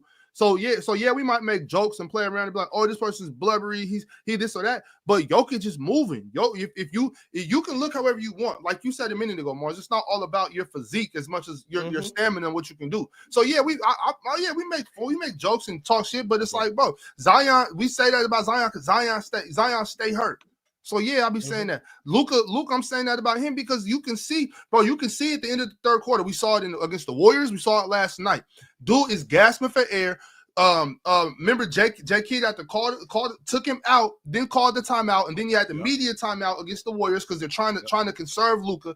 They couldn't play Luka until the 7-20 minute mark last night in the fourth quarter because he couldn't breathe. Like, that's different. You know what I'm saying? So if you're a butterball, but you're still out there moving and you can play and you got the stamina, that's what's up. But clearly he can't. So it's not like we're just saying things, Mars. It's. I'm not saying you guys. Let's not get what I'm saying, misconstrued. I'm not saying Luka's in good physical shape right now. I'm not saying he's in good shape right now, and I'm not saying he's well conditioned right now. What I'm asking is, are we sure we don't have these same criticisms for guys like Anthony Edwards? Because they don't look like they're holding extra pounds. Right. That's all I'm asking. Right. Yes, I think so, Mars. Yes, I think so. I do think so. But also, with that being said, we don't see this with Anthony Edwards as much. Like, I don't see Anthony Edwards bent over, can't breathe. You know what I'm saying? I don't really see Anthony Edwards having so many defensive breakdowns because he's just standing in sand. He doesn't look like he has cement shoes on. Now, if I see that, I don't care. You can have the best physique in the world, but if you can't breathe, like LeBron James in the Western Conference Finals 2 years ago, I held LeBron James accountable, and LeBron James, for all intents and purposes, looked like he's chiseled out of limestone or whatever they used to make those statues. He looks like a Greek god, but he was out of shape, and I said something about it. So it's not just about, I'm not fat shaming Luka. The boy out of shape, he can't breathe. So yo, chill. He is out of shape. Right, quick, chill. Doughy or Dumpy? Oh, that was crazy, chill. That was crazy. Dumpy. Oh, all right. Yes. And to counter what you were saying, Mars. To counter what you were saying, Mars. One, I mean, I don't expect everybody to look like LeBron James or such, but we know about guys who are taking care of themselves. Joker lost 35 pounds in the offseason. He did that on purpose. Joker, he lost 35 pounds in the offseason. Like 3 years ago. He lost 35 pounds, and that's when he ended up winning. That was during COVID, though. I don't care. But now Jokic probably weighs more than he did back then. Like he did. He's 30 now. Jokic now weighs more than he did in 2019 when he was called fat. But here's the difference, though. The difference with that is he's still taking care of himself, and he's aging, right? And it's obvious that I can lose weight and be in better condition. Anthony Edwards talking about him not being in shape. A lot of that stuff, I don't think it was physical. When you get that deep into the playoffs, a lot of that is upstairs, knowing how to manage yourself because you're so excited about being in the Western Conference Finals. You're so excited about being in the West semifinals. You're so excited about performing well that you can overexert yourself mentally and tire yourself out mentally. I don't think Anthony Edwards was physically not there. I think a lot of that was mental because he had never been there before. So mentally, he had to get himself in better shape. I think physically he's there. I just think it's a matter of him just continuing to get himself in better shape mentally. Luka, on the other hand, I continue to see the same thing. This is why I told y'all dudes that I don't think his game is going to age well because when he starts to age, we're going to see this even more from him. Who was it who just said about what Sean Kemp looked? It was you, Swiper. What Sean Kemp looked like in 19 after he left Seattle after 1998, he blew up like a fish. He blew up like a fish. It's a direct correlation, Chill. See, Mars, we were just trying to do you a favor when you came to Seattle. Oh, the Seattle food is so bad you stay in shape. Oh, okay. you know. But y'all, I got to get back to these super chats though. Yep. MP13 said their Ron punk ass go lying. The conversation was about. Yeah, why you ain't have to? He read between the lines. Yeah, exactly. Right. He said their Ron punk ass go lying. The conversation was about the viability of heliocentric styles of basketball towards the chances of its success. This is different than that. This is about Luka's loser habits. Damn. That's the same thing. It's the same concept. Same exact thing. This is one of Luka's loser habits. Him not playing defense. And his heliocentric offense is one of his loser habits. Him not playing off the ball is one of his loser habits. Him not moving without the ball is one of his loser habits. Him being, what'd you say, Chill? Dumpy? Is one of his loser habits. I'm saying most of y'all. I thought you meant what's the difference? Oh no, Luke is definitely more doughy than he is dumpy. Yes, exactly. 100%. Hey, James Harden quote after losing to the Warriors: "This team isn't good enough." Still gives me nightmares because how you win 60 games with a team that's not good enough? 65 games they won that year. That's what he said. We just not good enough. We just need more players. After 2018 or 2019. I want to say it was the year before they got rid of Chris Paul. 2019. That team wasn't good enough, if we're being honest, but let me find the quote just so I can. But how many games did they win? Like they lost to the Warriors. They lost in the second round. Exactly. You could, well, wait a minute, Jordan. You could win a bunch of games and get a bad matchup, and you just not be. Oh man, just not be good enough. And not they had good the same enough to beat them. They had the same team the year before, pretty much. Were the Suns good enough to win when they won? This was in. Wait, no, this can't be that. No, hold on. What you mean, Swiper? What the Suns good enough when they won? To the Western Conference Finals with Steve Nash and them, were they good enough to win the championship? I thought they was. This is lost. The better teams. Apparently, this was in 2021. Yeah. Oh, that was the Nets team? No, that's when he left. No, that's when he left the Rocks. I'm not talking about that one. I'm talking about after the playoff game when they was like, "What should we do?" And he was like, "We just not good enough." But then he said we're not good enough twice because his last game. He did. Houston, his last game in Houston that's all the reports I'm seeing of him saying we're not good enough. Yeah, he said it twice for sure. Because he definitely said it after the game. Swiper, that 2017 wasn't good enough. Who did they lose to that year? They lost to San Antonio that year. Oh, the 07. Are you talking about 17 or 07 Phoenix? Oh, the Cavs. You think that if without them suspensions, do you think that they beat the Spurs? Because I think they beat them that year. I do. I'm biased. So. The reason why I say that though, Chill, is because that's what Luka gonna start saying sooner or later with the Mavericks. He's just gonna say this team ain't good enough. We just not good enough. That's what's gonna happen. I can't find the quote after the playoffs. It's right after the game. I'm not saying you're wrong. I'm just saying I can't find it. I can't bother to keep looking. Yeah. But I do think that 2019 team wasn't good enough. I think 2018 was good enough. Things happened, but I think 2019 they weren't good enough. Is what it is. But Scott Foster has single-handedly saved the agenda that James Harden's playstyle couldn't win. So shout out to Scott Foster, keeping you guys narrative. I feel that though, because I'm a firm believer that them 20 points worth of missed calls cost us a game. And I counted them up. Scott a good guy. I done hung out with Scott a couple times. We done had a couple beers and whatnot. For real? You hung out with Scott for real? He paid him. He was like, no way, James Harden. I'm Chris Paul winning the chip on my watch. I'm telling you, when he take the stripes off, Scott's a hell of a guy. That's not a coincidence, neither. I wouldn't be surprised if he is or not. I mean, he looked like an asshole on the court, though. He no nonsense. He know I'd have a good time. I actually did have a beer and dinner with Scott Foster. See? I did. Well, how the hell do y'all find Scott Foster outside of the NBA game? My buddy, Jordan. My buddy, rest his soul, Tony Brown. He taught me how to ref, and I went to the game when they played against Orlando. Played Sacramento. It was in 2012, and after the game, we went to a spot in Orlando and we had some dinner. And Scott Foster was reffing that game with him, and we actually sat down and broke some bread and had a beer. After the dinner, the bill came. I'm reaching in my pocket. Scott was like, "Whoa, whoa, ho, ho!" Apparently, my money wasn't no good there. So, hey, chill. So, do you ref? I did. I ref for 5 years. I ref Division III in junior college. Oh, I was about to say, we got to get you in them high school levels, boy. Them referees be killing me, boy. Terrible. Oh, they be killing me, boy. They trying though, Jordan. No, they don't even be trying, boy. I go out, boy, every tournament. I start off by saying where the director at, because these guys are paying their money. People are paying their money to see a good referee game. That's what we want to see. And every time they barely get up to no, the problem is they ref 15 games in a row. There's no way you ref 15 games in a row. That's a fact. And then they start fighting. That's what happened. I tell referees all the time, you got to start calling fouls. These kids are not the same. They don't know what a basketball foul is. They just get mad and want to fight. They don't listen. Boom. Next thing you know, they fighting. I'm like, ref, why don't you call a foul? He said, because if I call a foul, then everybody just foul out. Exactly. What? Everybody will foul out. You still have the ticket? Damn. Oh yeah. No, but that's what he said. It's memorabilia. That's what he told me. He said everybody would just foul out. Facts. But to the folks in the chat saying I'm 2-14, I wish. Matter of fact, hold on. Hold on. Wait a minute, brother.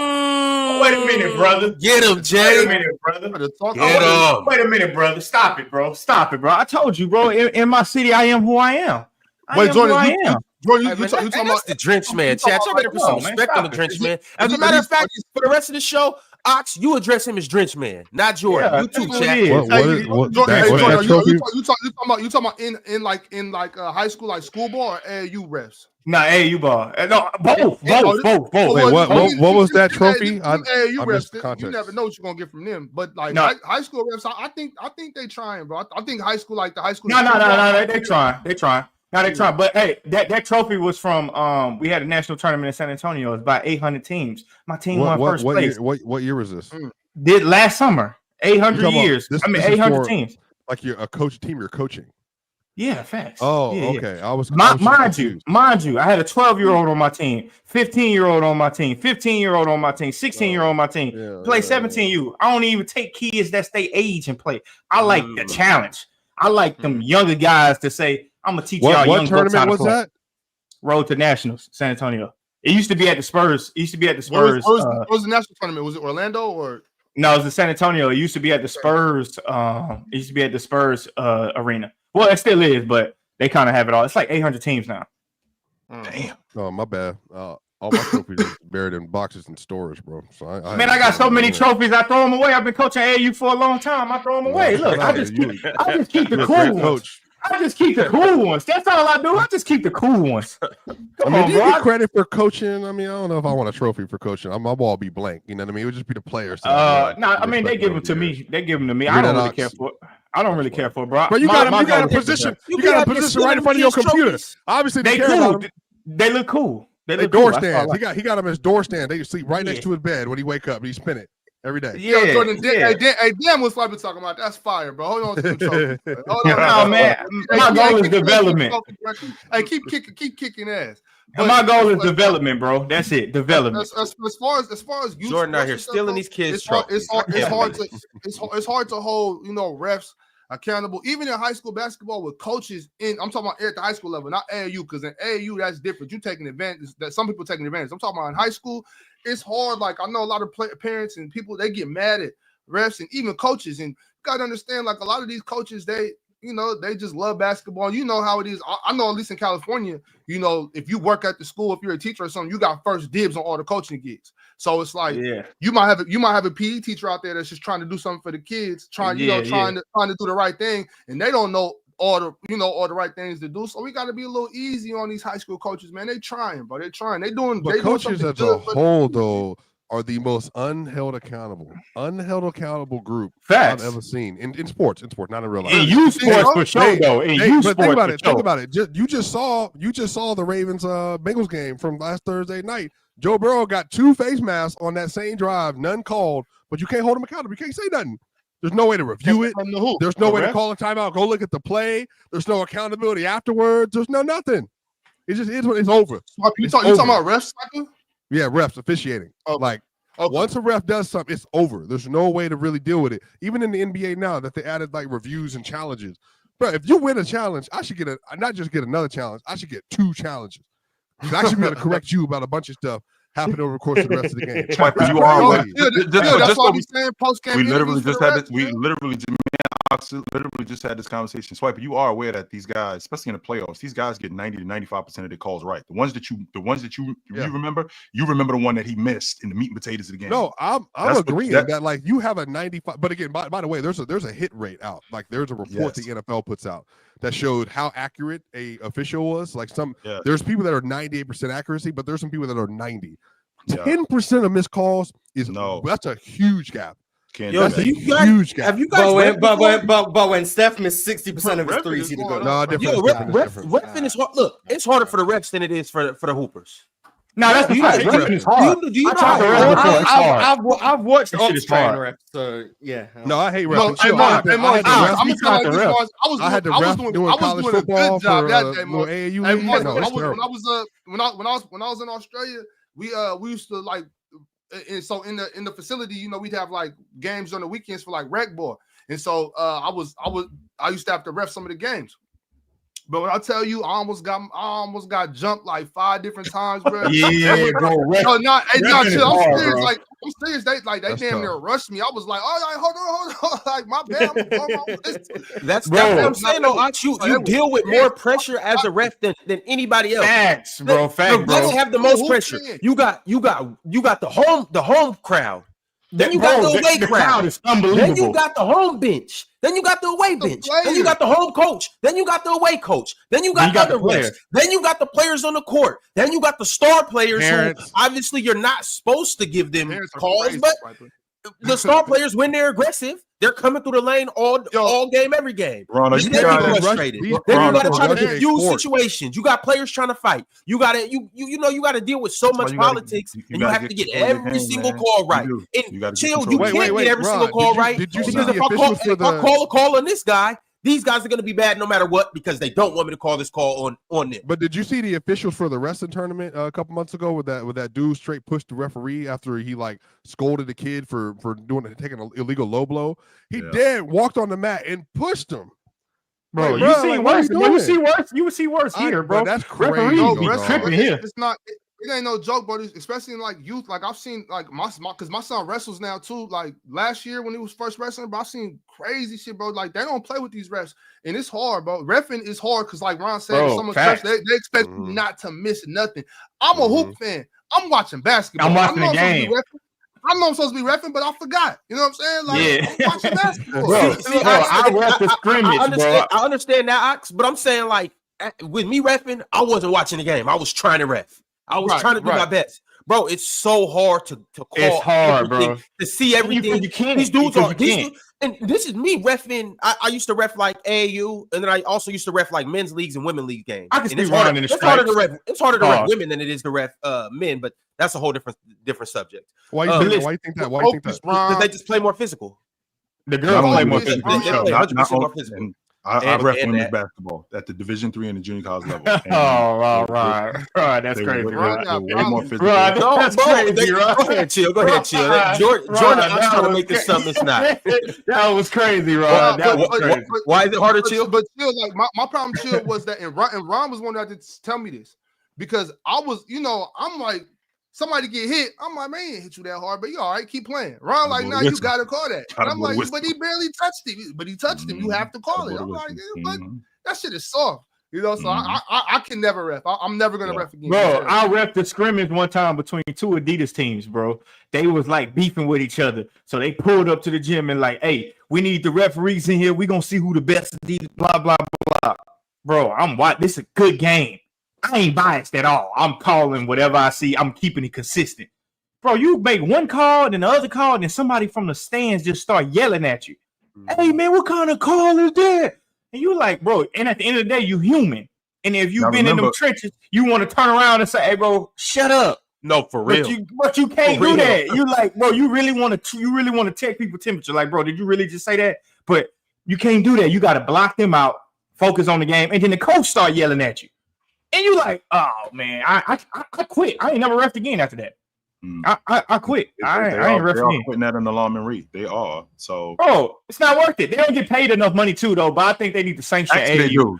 Just so you know, when you get here, they get $25. Yeah, well, that's a game. Like when you get to college, but like when you get to the Division II, Division I level, I mean, you can make a living doing it, a really good living doing it. But I think a lot of these people who they scream at referees.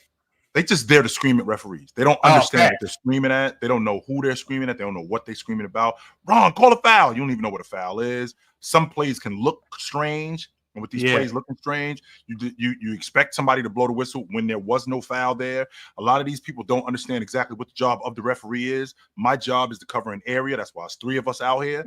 My job is to cover that area. My job is not to cover this area or that area. And they don't understand that. Not only do they not understand that, they don't understand that in college, especially like when I ref at the Division III and junior college level, there's a lot of bang, bang plays. What I mean when I say bang, bang plays, a lot of plays where you got to make a decision right then and there. And I don't have an opportunity to go back and look at it. So if I got it wrong, I just had to live with it. On top of that, when I'm dealing with coaches, you have to deal with coaches in a diplomatic way. I got to talk to coaches. I can't scream at coaches. I can't not only scream at coaches, but assistant coaches. You don't deal with assistant coaches the way you deal with head coaches. I believe we call them chiefs and Indians. The assistant coaches are the Indians. We don't deal with Indians. We deal with the chief. Hey, coach, get control of your bench. That's your first warning. And that's as far as I'm going to go with that. When you're talking to the players, letting them know, because a lot of these referees, where they get themselves in trouble, is they involve themselves in the game. No, that's not what I'm. You're going to involve me in the game. I'm not going to involve myself in the game. You're going to involve me in the game. How much you involve me in the game, that's up to you. So I feel like as long as you get control of your game, and when I say get control of your game, if Ron and Ox already got a beef right from the beginning, and I know that right from the beginning, I'm gonna get to the bottom of that right from the beginning. You know what I'm gonna do, Mars? Beep, beep, beep. I'm gonna stop this right now.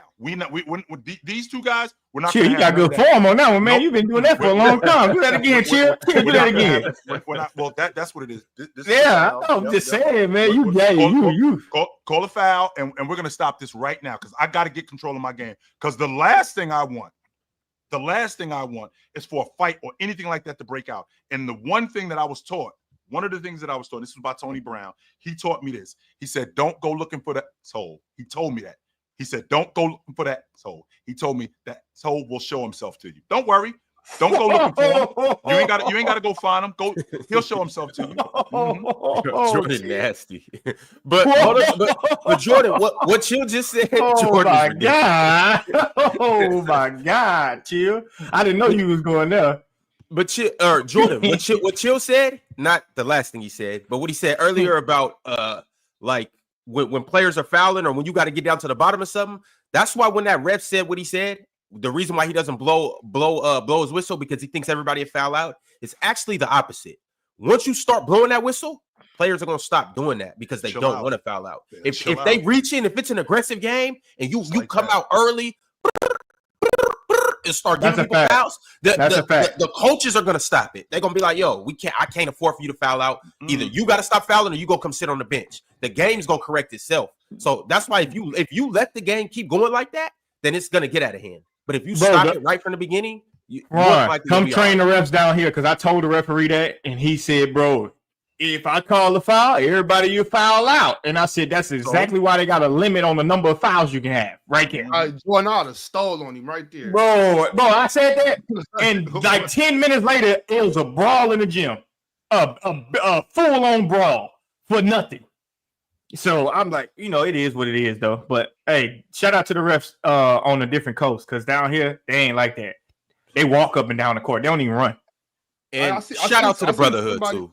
I seen somebody say, I can't remember, I don't know where the comment went, but they said something about we're gonna have AI refs soon. Y'all think they'll do that? No, that'd be trash. Yeah. That'd be I trash. think the players would be against it because they get away with too many travels and shit like that. Why we stopping at AI refs? Let's get We're gonna have AI players. Yeah. No. AI No, I'm interrupting all the way here. The thing that has to change immediately, the NFL needs to put this in. There's no reason why human beings still need to be marking first downs in the NFL. That makes no sense. They should put a chip in the ball.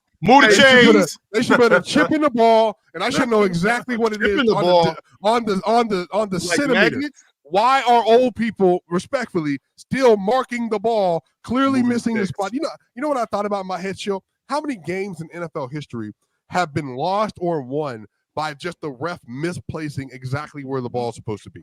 Man, how many times this season have an old dude got his leg broke because somebody ran over there?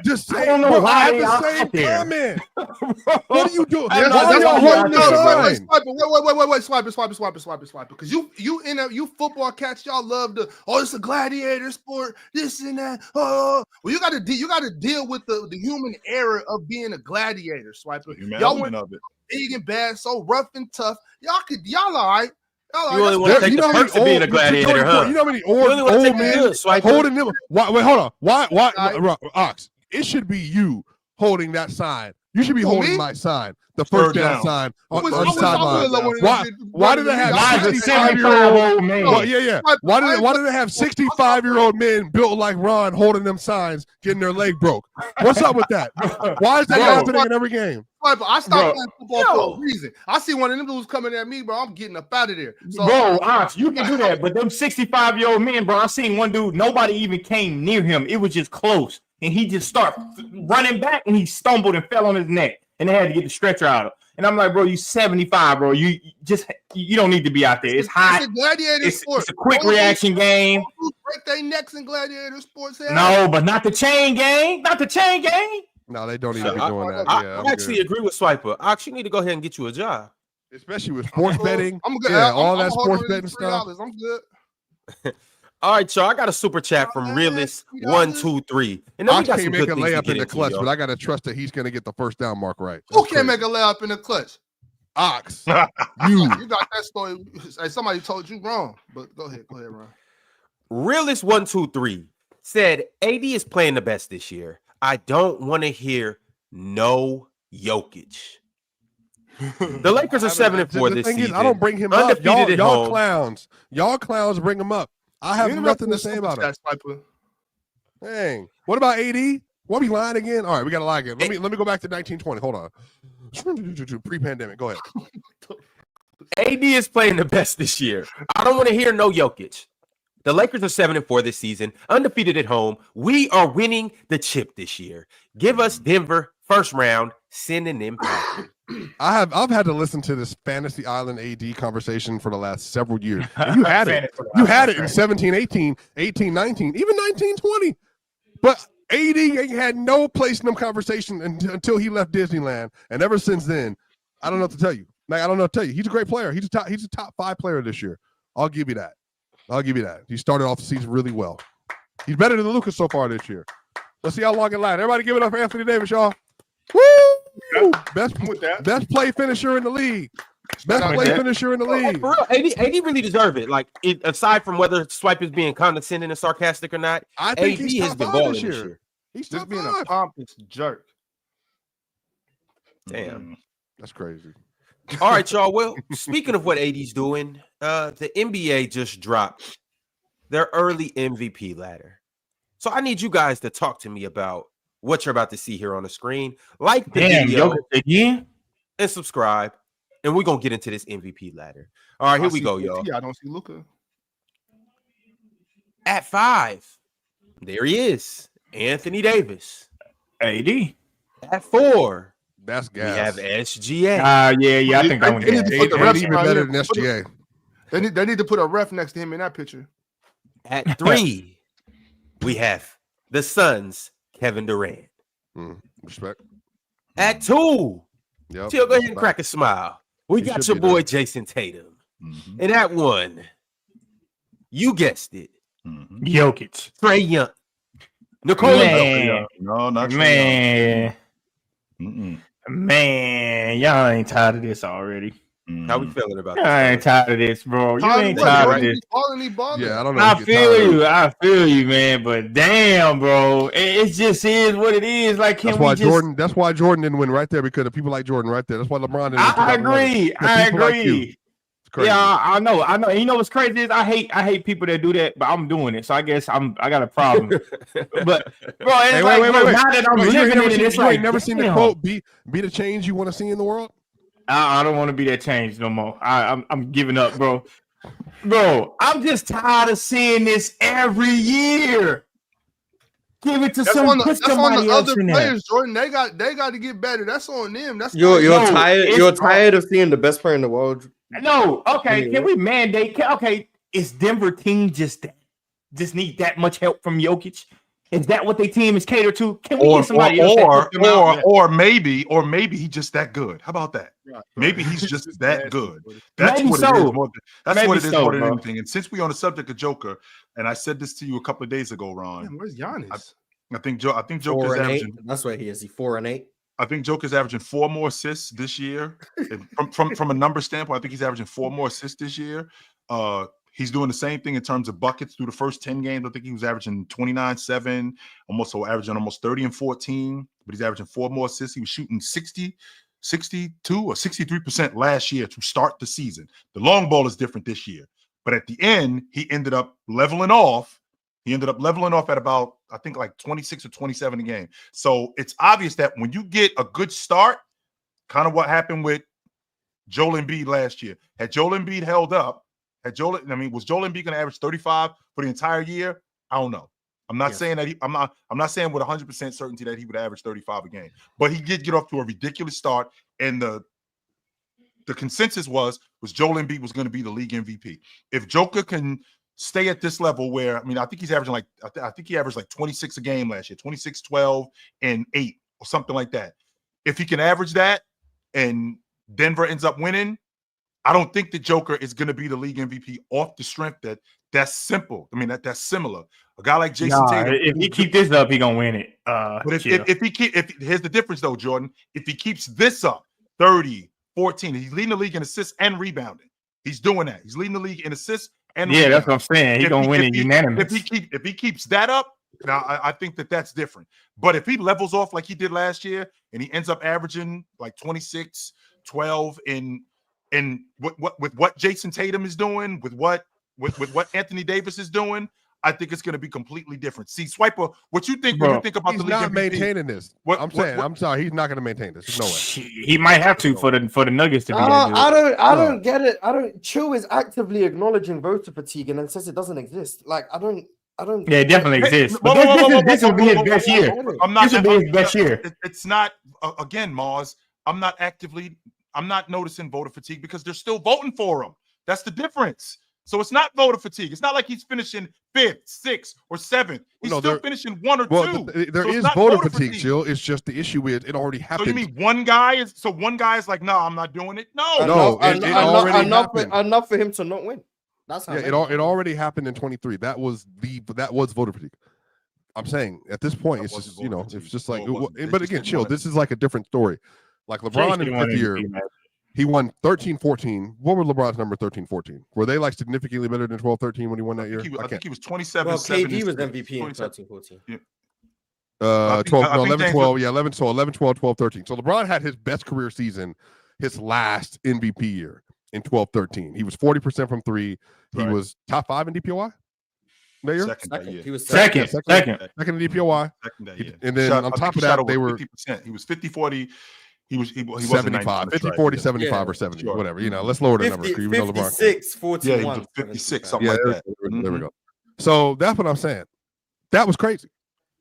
Then speed it up. Joker, first one, 26, 10, and 8 in 72 games played. And then 27, 14, and 8 on all-time efficiency. And then you go 25, 10, 12, and 10, don't win. Didn't win championship. And then you get 26, 12, and 9. It's like, okay, great efficiency, great scoring, rebound. And then the next year, it's like, oh, he has to be done. 2 Super Saiyan, 30, 14, and 12. To start the season. Yeah, well, duh. Like, then of course, like, what do you want me to do about that? Like, on 67 true shooting, 40 to start the season, 56 from three, 60 which from is two, which is different. Which is different. 84 this year. from the line. Which is different this year. He levels off, right? If he levels off, I think that there are some people who are going to look at him, and because Mars is telling me that voter fatigue is going to be the issue. No, it's not. I don't think voter fatigue is the issue more than it is. This is who he is at this point, and you got to do something more in order to be league MVP, especially when you win it multiple times. But the way they flatten their offense out, because Jamal's averaging 18 a game. Like, they flatten their scoring out to between Jamal, Porter, Brown, and everybody else. So, I mean, Joker could ostensibly stay there, but I mean, I'm not gonna ever be like, oh yeah, players can average 30, 14, and 12 on literally like all-time great efficiency. I'm just, you know. Why not? If you're like damn, Swiper, no mention of Russell Westbrook. Russell couldn't sniff this in his life, and I love Russ. No, not at this point. No, definitely not at this point. We're not doing that. Not at all. But my stance is when you win the league MVP multiple times, I don't think it's voter fatigue more than this is who you are. And in order for you to win it again, I feel like you gotta raise your game, not only from a statistical standpoint, but also from a crew standpoint. There's a reason why James and that crew. There's a reason why he won the league MVP that year. They won 66 games. They won 28, 29 straight games that year. They were challenging the Lakers record for the most games in the regular season. So that's one of the main reasons why he won the league MVP that year. And he was elite on the defensive side of the ball. But the fact that they were winning had a lot to do with it. They won 66 games that year. So do you think the Celtics finished number 1 seed guaranteed now? Or is it up in the air? I don't think it's a guarantee that they finish number 1, but I do think that and I said this to Miles a couple of days ago. I think we live in a realistic world where we can have 2 60-win teams in the East. I think that the Celtics are going to win 65 to 70 games. I do think that they're going to. I don't know if they're going to do that this year though, because of the injury. I do. Only because of the KP injuries. They just. I don't think they're going to. I don't know if they're going to press the button that much. Well, but what is wrong with him? So how long does he got out? That foot injury. That foot injury. December, January. Yeah, December, January. Oh, okay. I think. Speaking of injury, didn't I tell y'all what Dwight Howard was going to do? Oh yeah. I told y'all when Chet went out. When we talked, I don't know if he was here, Swiper. When we talked about when Chet went out, and I was like, watch Dwight Howard. Y'all seen him? He was on KG show. You seen what he did? Man, they need to go ahead and sign Dwight and KG. I'm like, I want to check with Caruso. That's what I was thinking. Yeah, Marcy said, I won with AC already. We could do it again. Y'all got your superstar already. Hey, but I was thinking that too, Ron. They might as well sign KG too. Wait, do you think he could be why is he not? Why do y'all think he's not in the league as a backup big right now? Because he can't play. I don't think I can say why. Level. That's why, because he can't play at that level anymore. That's why. I mean, also Dwight's old though too. I wouldn't be shocked. I wouldn't be shocked if Dwight is better than Drew Eubanks. I wouldn't be shocked. Hey, Drew played all right last night. Yeah, he did. Drew played all right last night. I wouldn't be shocked if Dwight better than Drew Eubanks. But are you talking? What is Drew Eubanks doing on the Oklahoma City Thunder? Is he playing on that crew? Drew at $5 million right now, a year, or Dwight at $3.3 million a year? mean, I'm One more taking. time, swipe it. I'm taking. Jordan, we would you cannot take hear you. Drew Eubanks for $5 million or Dwight for 3.3. Yeah, which is the veteran minimum for a player I of got, 10 years. I got the plus Eubanks. years. I got the Eubanks mixed up. I'm thinking about the dude on the Jazz. Eubanks, he's there. Yeah, that's him, he's right? on the Jazz. He's on the Jazz. Yeah. He's making That's what $5 million. that's what I'm talking about. 5. 1, 2, 3, 4, 5 of them. He's been playing. I'll take the younger guy. Dario Saric or Dwight Howard. Taj Gibson, Dwight Howard. I don't know if you're Jock Landale, $8 million a year. Whoa, Dwight Howard, chill on drug. Taj Gibson or Dwight Howard. He's better. Todd's getting better than Jock Landale. I can tell you that much. Hey, chill out. Taj Gibson or Dwight Howard. Yo, give me Dwight. With all due respect, Taj, give me Dwight. Ain't Taj older than Dwight too? Yeah, he's Dwight better than. Well, nah, because Taj can stretch the floor out a little bit, huh? Well, no, Dwight started stretching a little bit too. So then, what's the problem? What's the problem with Dwight Howard? Why isn't he on anybody's roster? What is the issue with Dwight Howard? Allegations. Yo, Ox, you know why? It's not that. You seem to know why, Ox. Tell us. Ox, it's the allegations, bro. Don't do that, bro. Don't do Ox, that. why is Dwight Howard not signed right now?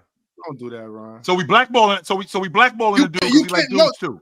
There's nothing wrong with that. There's nothing wrong with that, Chill. I don't even play like that. I don't even play like that, Chill. Like, there's nothing wrong with that, but you can't force fellatio on people. Yeah, apparently, yeah. If the I don't dude ain't understand like that him, part. that's Okay. the problem. If the dude ain't like You him, can't that's do the that. problem. He can like who he want, but they gonna like you back. All right, y'all. You feel me? Like, come on, man. Chill. You wanted to get to this graphic, so let's go ahead and get to it.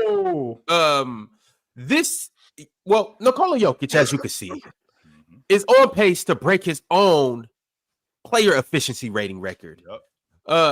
Obviously, these are the top PERs this season, and Jokic is at the top with 33.51. Then you got some other players. Anthony Davis is second with 31.44. Giannis, not surprisingly, is right there with 30.71. And then you could see the rest of the 1 through 10. Yep. Ty Jerome. Delano Ben. We was talking about Portland all day. Early salute season. to Delano. This is how it works. Yep, early season. Prince Shangoon. Well, this goes back to what I just got finished talking about when I'm talking about where the level of play gets raised. So in order for us to talk about Joker winning the league MVP again, I gotta break my record season that I already had. I gotta break that again in order to get back in the conversation. I mean, he ain't got to play this well. I don't know, because that's where we are now, considering what he is. Because that's. But I said, remember, I said before the season, before y'all casuals said I was tripping when y'all had him 4th and 5th on the MVP list. I said he was going to win again. And you're like, well, we can't. That's because I believe in the existence of voter fatigue. But I'm okay. So this is what I'm saying. Wait, you're right. Mars, yeah, he might break voter fatigue. If he's playing this well, he's gonna break. Like he's gonna win. But this is my thing, because Swiper, do that again. This is the voter fatigue. No, not that. There's sound effects. Which one? Don't do it again, Swiper, please. Yeah, I don't know what you're talking we good on the sound. Keep going, Morris. Not the issue. The question I have is because I believe voter fatigue exists, but Chill doesn't believe it. But so what do you call it, Chill? If it's not voter fatigue, what do you call it when Jokic is competing with past versions of himself to have to win the MVP, whereas Jason Tatum and KD and Anthony Davis, whoever else, all they have to do is just play to a high level for themselves, whereas Jokic has to outperform last season's Jokic in order for him to win. Well, why doesn't he just have to outperform Jason Tatum and KD and them? No, he has to outperform what he did last year in order to win it. AD's outperforming himself too. Everybody up there except Shea, and they're outperforming their wins. But that's not what they have to do to win MVP. If AD's playing well, it's not, but he played better last year. It's no, AD is playing this great, he's the MVP. But Jokic has to do better than he did last year. outperforming himself too. I'm not saying he's not. I'm saying he doesn't have to. I'm not saying he's not. I'm saying he's not obligated to. But Jokic, because he never won MVP. Right, yeah, he's never won it. Okay, but Jokic is obligated to play better than he did last year to still have a case to win the MVP. If that's not called voter fatigue, what is that called? I don't think it's called voter fatigue, Mars, off the strength more than it is just a standard. This is what you are now. as opposed to what somebody else was in the past, as opposed of what you were in the past. On top of that, him winning the league MVP multiple times, I don't think that they're sick of voting for him off the strength that he's still finishing one. But they did. No, but chill. I think your timeline's a little messed up, though. They did get tired of voting for him. It did happen. Tired of voting for him, why is he finishing second? No, why no, is he but finishing listen, still in the top chill. three? I don't understand. Because I'm trying to explain it to you. If you would listen, best friend, listening. Sarah Jessica Parker from Sex and the City, listening. So this is the issue. This is the issue. That's the same thing she be doing on the show. This is the issue. Is that Joker? You watch the Sex and the City too? Sex and the City was actually a good show. Loves that show, y'all. I mean, it's a whole thing. No It's a whole thing, bro. Like literally, gotta go home to Denver, bro. It's on the television. So anyway, I'm listen. not judging, bro. When you're in this situation, chill. He was so good in 2023, and then the narrative hit that you were all aware of, the White Boy Rick narrative, the great movie, Matthew McConaughey. Well, that hit Joker. That's and then he went. Right there. It was the bomb movie, and then he went 30, 13, and 10, and then he went 30, 13, and 10. Chill, and everybody was like, "Damn, playoffs. We made a grievous mistake. Could Embiid folded like a lawn chair again?" And Joker went out there and put up. That's what they said. I'm saying that was the narrative. And then the next year, Joker, they won 57 games. They set the team record. They tied with George Karl in 12-13. And I said it was going to be the easiest MVP he's won because of how the narrative is going to work now against him. Right. It worked against him the year before. Now it's going to work for him. And on top of that, he was the best in the world. And now everybody thinks he's the best in the world. So then you get another year where everybody knows he's the best in the world, but everybody's like, even then you saw, as Mars pointed out, in the early MVP favorite stuff, he was like 5th. Right. Because people just didn't think that he would be able to overcome the narrative of that he's already won 3. How many more does he need to win? And I hate that, chill. I hate that for Jordan. He should have at least 2 more MVPs. I hate that for LeBron. He should have at least 1 more MVP. Say it for James Harden. James Harden, I don't think he's better than Giannis. I don't think he's better Russell than Westbrook. Russ never should have won more than James, my guy James should have 3 MVPs. James Harden, bro. My guy James should have 3 MVPs. I feel like I can say this. I am the MVP-ologist of PC. I care about that stuff a lot. I can basically go down almost every year in the last 40 years and tell you who should have won. Personally, that's just my opinion, though. But I think that LeBron should have at least 1 more. I think Kobe should have 0 more because he wasn't better than Nash in the regular season in either one of those years. Dirk should have won another one, but he didn't. What year should Swap heads Kobe, right? The last one, that Nash one, right? Yes, he does, Ox. Okay, cool. That's so more MVPs. So swipe it. If we rewind, so in 2021 when Joker won the league MVP, they were the 3rd seed, correct? They were 3rd seed. Which year? 21 or 21. 21. Yeah, so they were the 3rd seed. Remember, what happened was the Bucks were the 1st seed the year before, and then Giannis had a worse year than the year prior. Right. And then he played all 72 games, and Jamal Murray went out for the last 24 games of the year, and they won. They kept winning at like a great pace without Jamal. So with Joker winning these league MVPs, with him, Jamal Murray ended up tearing up his knee. They ended up finishing with the 3rd seed. They probably would have finished higher had Jamal Murray stayed. They probably would have finished higher. That last 25 games, Jamal was averaging 24, 5 and 5 on 50, 40, 90, by the way, just for context. So what I'm saying is the year that he won, they finished as a top 3 seed. With Murray going out of the lineup, they probably would have finished higher. So they finished with a top 3 seed. The next year, he had to do something astronomical. No Murray, no MPJ, and he had basically the same year that Jabbar had in 75-76, where he led the NBA in almost everything, in almost every metric. PER, usage rate, win shares. He led the league in all of that stuff.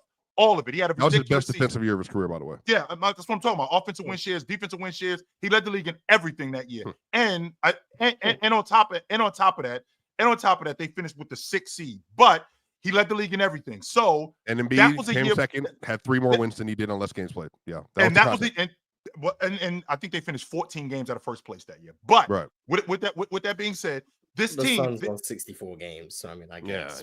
Yeah, I guess. What I'm saying is that he had to do something like that in order for him to win the league MVP. So now, fast forward to 23, which the year that Joel Embiid won it, they finished top 3. And that was his only year as the 1st seed. Chill. And they were 7 games clear. 23 is like so clearly Jokic's best season ever. Like, and he came like 2nd. And I already told y'all why. Right. Go ahead. No, go ahead, Joe. I was adding to your point. Yeah. I already told y'all why Joker didn't win it in 23. I already told y'all why Joker didn't win it in 23. Because Embiid deserved it. No, that's not why Embiid deserved it. Because you already know why. Because Embiid cried about it. He said, And then last year, what did it take in order for Joker to win the league MVP? If I'm not mistaken, Swiper, y'all had the best season in terms of the Denver Nuggets, finishing tied for first. That's what it took. In addition to doing, they were top 8 defense and offense for the first time. In addition to him doing what he's doing, y'all finished number 1. So winning in 3 of these 4 years, being at the top of the league mattered in terms of winning. If Joker is still doing what he's doing throughout the course of the season, and these dudes end up with the 4th or the 5th seed, that's not going to work. Especially Chill in this and West. I can tell you this right now, and I know you guys don't want to hear this from me. I can tell you this right now. I got the Boston Celtics winning anywhere between 65 to 70 games. Jason Tatum averages 38 and 6. I promise you. I dare you to give it away. I stand with Chill, and I've been saying this. I dare you to give it away. The Nuggets have the top 3 sweets. Chill. If Jokic is averaging 30, 14, and 12, 30, on 14, this and 12, efficiency, on that Jason efficiency, Tatum won't get one first place vote. But you just said it yourself that he's not going to keep this up. He's not going to continue to lead the league in assists. He's not going to continue to lead the league in rebounds. He's also maintaining Jason Tatum is going to keep up what he's doing. He's saying Jason Tatum is going to maintain what he's doing. It's easier for Jason Tatum to average 30 than it is for Jokic to continue this. Why? What do you mean? Because Jason Tatum's playing worse. Because Jason Tatum's playing worse. That's why. It's easier to maintain a worse level than the best level, maybe. I mean, good one, not necessarily that, but we've seen this from Jason Tatum. It's not Jason Tatum can average 30. No, he's literally having a career year this year. At this level. No. That's not true, Ron. He's having a better year this year than he ever has in his career. You just said actually your own yellow ass leak. He's not about to do this for the rest of the season. No. Statistic. Wow, you all right? I'm gonna make sure I'm understanding this. Focus, man. Hey, focus. So, Swiper, like you were saying. Like you were saying. Statistically, he's having his best. This is his best year. No, he's averaging the most points. No, chill. I'm saying the numbers say the same MVP numbers I always track. The same MVP numbers I always track. This is his best year that he's ever had in his career. He's on MVP 12 games, even not year. 10 games. No, if you would start contributing to the conversation with information, it would be very helpful instead of just yapping over there. I just gave you look at the same, if you look at the MVP, matter of fact, me and Chill are having a conversation. You can see your way out of it, sir. Please. Chill. So here's the thing: if you look at the MVP. Chill. If you look at the MVP tracker, he's never been this high. Never been this high this late into the season before. He's never been this high. It's never happened. It's never happened. And I also think he's not playing SGA and Luka. Those are his contemporaries. He's not playing both of them. That's what helps. From a statistical standpoint, yeah. From a statistical standpoint, I think it was in 22. Yeah. This year, I think he's shooting one of his highest 3-point percentages this season. Mm-hmm. He's right around where he was. He's right around where he was in 23 in terms of shooting from the floor. Right around where he was on less shots, right on less shots and less minutes too. So when I think about what he's doing and what the Celtics are doing, I'm gonna think about 23. I don't think it's that far off. It's not like it's a wash. Nope, because it's not a wash. But then Chill. If that's the case, you're cooked because he didn't even finish top 4 last year. So that shows you that he needs to maintain what he's doing now. He needs to maintain it at the least to have a shot. And why wouldn't he? But and here's the question: he's playing worse. To Mars' point, he's actually playing worse. So if he's playing worse, why can't he maintain playing worse? But I'm saying I don't agree with that though. I don't think he's playing worse. Play better. I think he's playing better. Could he play better? Could he? I'm saying he's playing worse than Jokic. Okay, sure. Could his shot selection improve? Yes. No, Chill. You're not listening to me. You're arguing a mute point. I'm saying this is the best Jason Tatum's ever looked in his career, and the numbers are backing me up that it is. I think he's doing everything that we're asking him to do. Besides the Pacers game, he's literally doing everything that people have been asking him to do. He's having a career year. He's a top 3 player in the league so far. Sure. Top 3 or 2. Sure. Okay. So if he's doing that, and again, we're talking about a guy who's averaging 30 a game. Could he maintain averaging 30 a game for the rest of the season? Could he do that? Because I've seen the ups and downs. I've seen him go for 20 against Dyson Daniels, but then turn around and go for 36. He could go for 27 or 28 and then turn around and go for 50. I think that game is 100% coming. I think the 45 or the 50 game is coming because I saw him do it last year when he played against Minnesota and he put 45 on Minnesota. Chill, but if I said that Jason Tatum this year is having a career year, And even with all that, and again, everybody else in the panel can, Mars could give some context. If I even with that, chill, he is playing at least 60% to 40 to 50% worse than what Joker is right now. But I think that here's the the difference. I think that you're matching these guys player for player. I think that's what the difference is. I'm not arguing that Joker is a better player than Jason Tatum. I can appreciate Jason Tatum having a career year because we've seen guys have career years and guys are better players. Guys are better players, but guys are better players who don't win the league MVP. Charles Barkley's a prime example of that in 1992-93. But why do you want that to happen, Chill? Why do you want the worst player to win? Because Jason Tatum's his guy. That's why. No, okay, that's not. Whoa. That's not. Wait a minute. How many times have we seen Swiper over the last, let's say, 10, 15 years? How many times has the best player in the league won the league MVP? How many times? But just again, since we're doing this again. Every time the player who plays the best in the regular season doesn't win the MVP is stupid. Every single time. Every time. Without fail. I don't care who it. If you play the best in the regular season and don't win the MVP, it's stupid. Every time. The best player in the league doesn't always play the best in the regular season. I think that's where we get. LeBron James was the best player in the league for a really long time. I don't think he played the best. I don't think he played the best in the regular season. He didn't play the best in 15. No, he did not. Okay, so I'm not saying LeBron should have been the MVP just because he's the best player in the world. Jokic is the best player in the world, and he's playing better than everyone. And he's playing it doesn't compute in my brain that we can logically have the argument of, yeah, this guy's playing better than him. Yeah, he's better than him, but this guy should be the MVP. Like, how can you value the awards if that's what's going to happen? The reason why we value him, there's no logic behind the award. Yes, it is. But the reason again, the most valuable player. I understand your logic, but the most valuable player, it's the most valuable player also to your team's success. And if we got more team success than you do, even though, but chill, this isn't 1994 anymore. We have information to show. Do you just even for context, chill? Because you're making me argue against Tatum. I said Tatum's number 2. I've been propping up Tatum all show. Now you're gonna make me sound like I'm slandering him. Do you realize that the Boston Celtics? They are 6 points better this year with Jason Tatum on the court, which is elite. That's better than Giannis. That's better than Luka. That's better. This is on-off. He has a +6 on-off this year. That's elite. Joker's a +43 is what I'm trying to tell you. Not only but that's not a real number. He's not +43. Okay. It's not a real number. There's literally ways you measure this, Ron. This is why I don't understand y'all when y'all start yapping. No way. We can literally go into the numbers and show how this is playing itself out offensively and defensively. This is what do you want basketball to be dumber? Like, I don't understand that. Do you want it to be less intelligent, less +43? Does that have anything to do with anybody else? Like yes, I was going to bring you up. I was going to bring you up, Ox. I created a great soliloquy the other day. He said you need both the eye test and the numbers, but you could never forget the eye test and you could never forget the numbers. And he's right. Eye test alone, chill. There's nobody walking on the planet except for Boston Celtics hopeful fans, and that would think that Jason Tatum is playing as near as good as Jokic. And you shouldn't want players to be penalized for outperforming others because there's a gap in team quality. So now to me, that's dumb. So now we're doing the best. So now we're doing. It's been like that though, chill, for years. No, it hasn't. No, it hasn't. In modern history, because Giannis did not play better than James in 2020. No, he didn't. Dude. According to who? According to who? According to who? No. According to who? No, he did but not. You're saying that as if it's a definitive fact, as if it's saying that Giannis played better. I don't think he played better than Giannis. I don't think Giannis played better than James in 2020. I don't think. Okay, that's fine. We can have the conversation, but you said it like, oh, it's crazy to anyone who thinks Giannis played better. Like, I don't think he played better. So let me rephrase that. I don't think Giannis played better than James. But you think Moses Malone is better than Joker? How much is your opinion valid? You think Wilt Chamberlain is as good of a passer as him? How much is your opinion valid? I do, because we never. No, you do not. Chill. You don't believe that. You don't believe that. We never seen Moses Malone in 2020. We never seen Moses Malone in 2023. We never seen him here. We don't know what he would look like. I've seen Andre Drummond. What you mean? We never know. I'm sorry.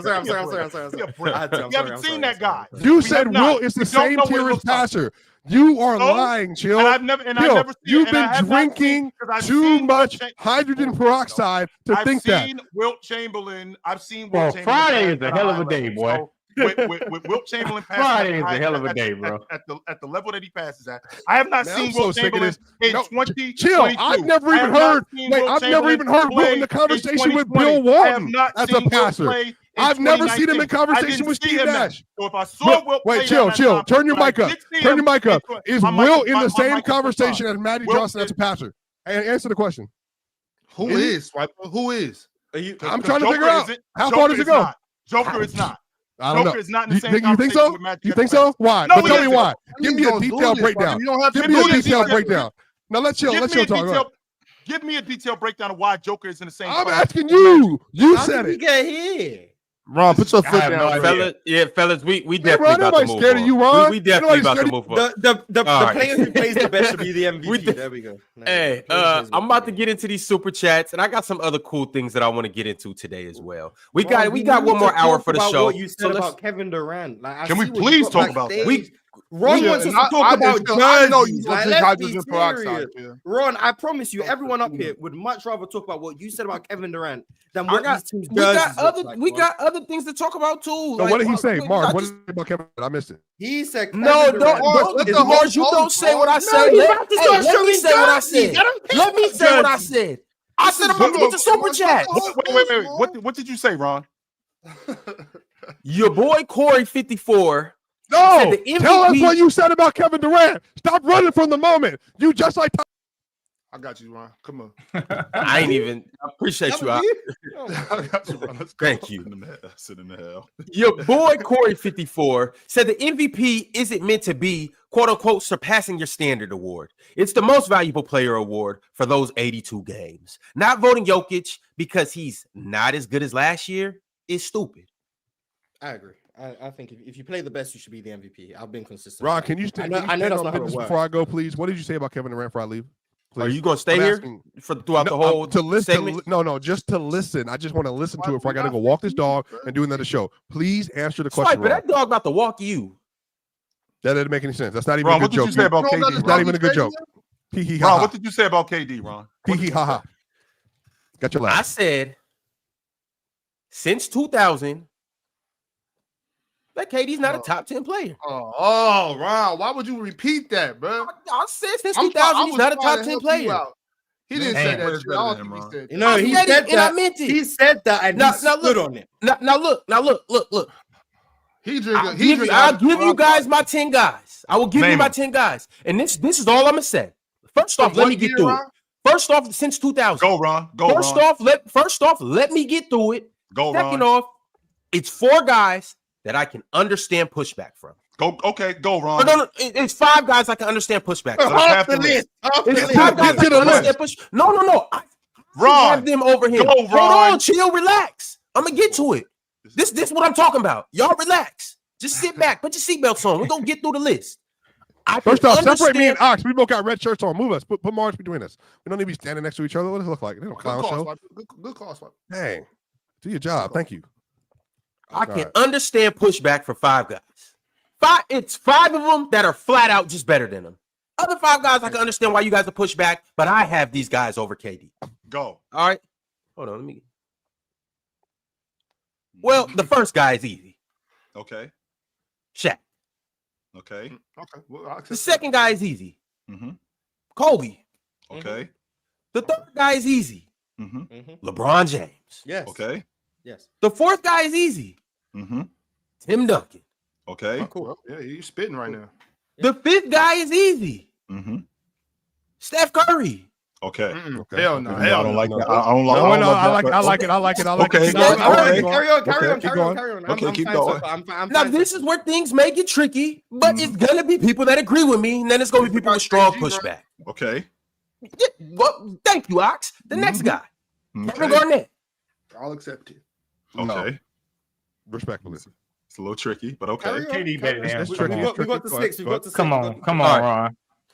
The next guy, I can understand the pushback, Mm-hmm. but I just got it. Give me Dwayne Wade.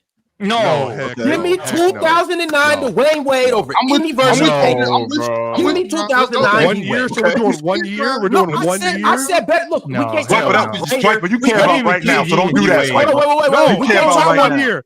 I don't got 1 year. I got 5 at least. You care about right now. You up here pitting up, but we're at 7. I'm not talking about who's been greater We're at Since 7. 2000. That's Because what KD got, it was. KD got 17 years. I'm talking We're at about 7. who's Makes better. it worse. We're at 7. They both Ron. To came you. in in 2000. To you. Give Keep me going, Ron. D-Wade. We're at 7. You Okay, might Ron, be we're at 7. cooking right now, Ron. Damn. No, he's not I cooking. am. He's not I cooking. am. Here go. The Keep going, Ron. Like I said, it's going to be certain guys who push that Carry board. on, Okay, carry I on. get How many that. are we at 7? We at 7? We're at 7 Yeah. right now.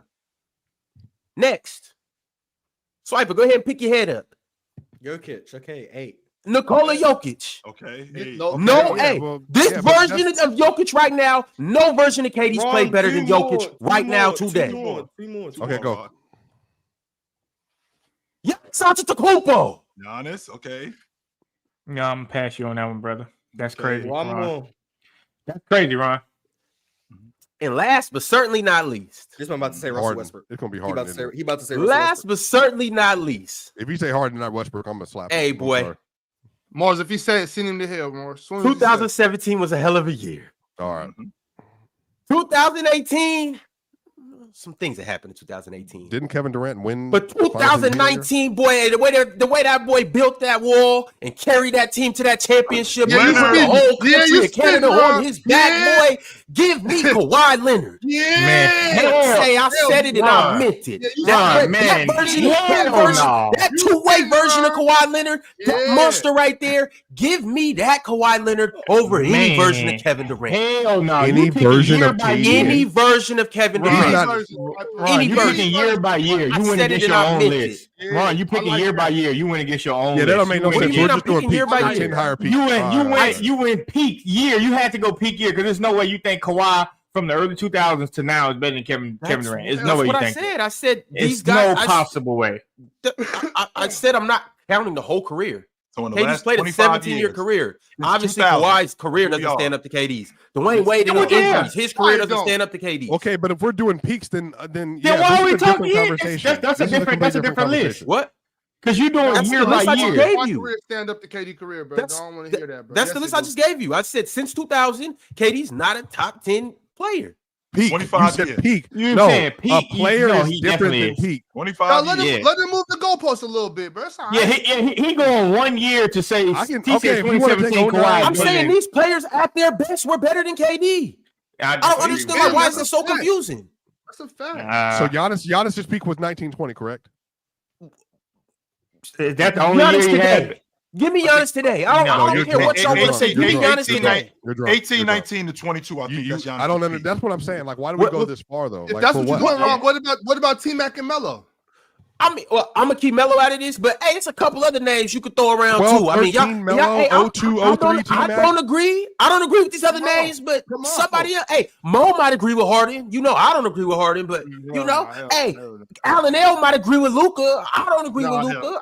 Hey, somebody might say Dirk. JD might say Dirk. Man, I wouldn't be so I'm mad with at you. that. I can listen to I don't Dirk. know. I'll listen to Dirk. Hey, somebody in Philadelphia might say Embiid. I don't know. I don't know. I just gave you the 10 that I had. Mm-mm. I mean, if we're doing this, then let's go all the way there. 22, 23 Sabonis, 19, 12, and 8. Put that one on the list. I wasn't gonna go that far, but see, I support it though.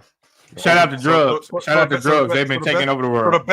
the best version. Ron, where's the correct. poll of is KD top 10 since 2000? Why are we not? I just want to make sure I'm We don't understanding need to correctly. run a poll. A lot Run of y'all the gonna say no. poll. Hey, a Run lot the of y'all are gonna poll. say no, and I can understand the names. Where I told you it's like 4 or 5 maybes in there that I can understand. we're that I know you guys clarifying gonna this say point. no Why, to. why is Luka not on that list then if you got some of these other players on this list? Yeah. Because So- Luka's, I don't think Luka's had a better peak No. than any of those other guys that I mentioned. First team I'll all-NBA take them at their 16. best over Luka at his best. Over Luka today. Man, Or Ron, I honestly don't understand how you're doing this list because I genuinely don't understand how you're doing this list.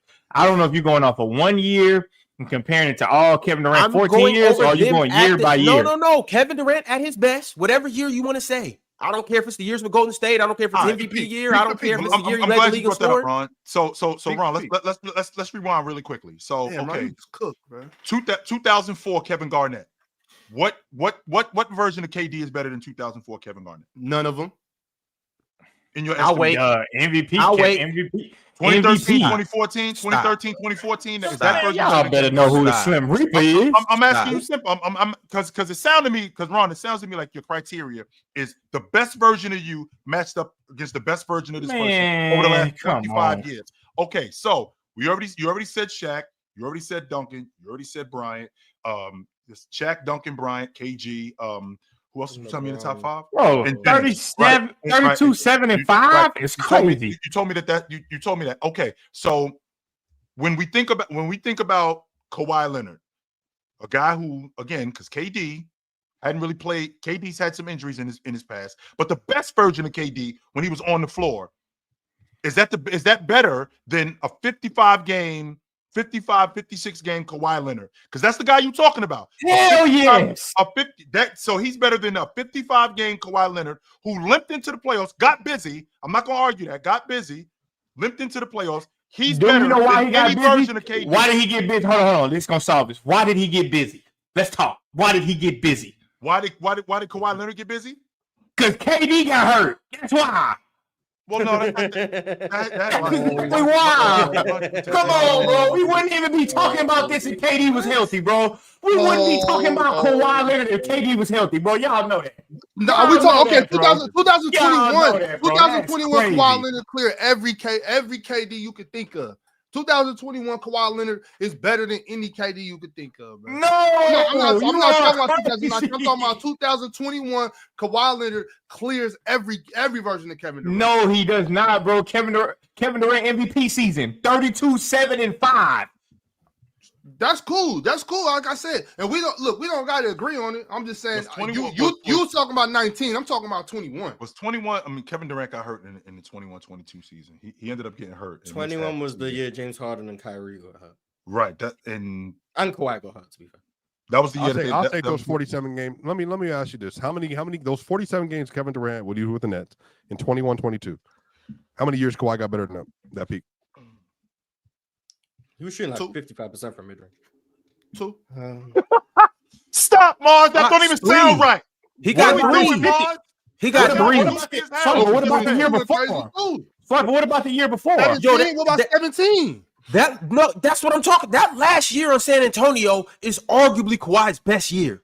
And it Top ain't 3 in that good. MVP. When he Top played 3 in 10 MVP games? OI. Led that team to what? 65 wins. Ron. Arguably the This is best year. version of Kawhi. I'm the that cream of the good. crop on defense, and I'm the cream of the crop on offense. No, and you're I'm not the cream of the crop on offense. single-handedly leading this team. Like, obviously, we got a good system. We got a good offense. We got good Ron. vets. But Kawhi That year Leonard you talking about is not that good. Oh, All right. Compare- So why was he top 3 in Now MVP? he was. Why was he top 3 in Kevin DPOI? Durant. Yes, he was. Fresh off Compared to back-to-back Kevin DPOI. Durant.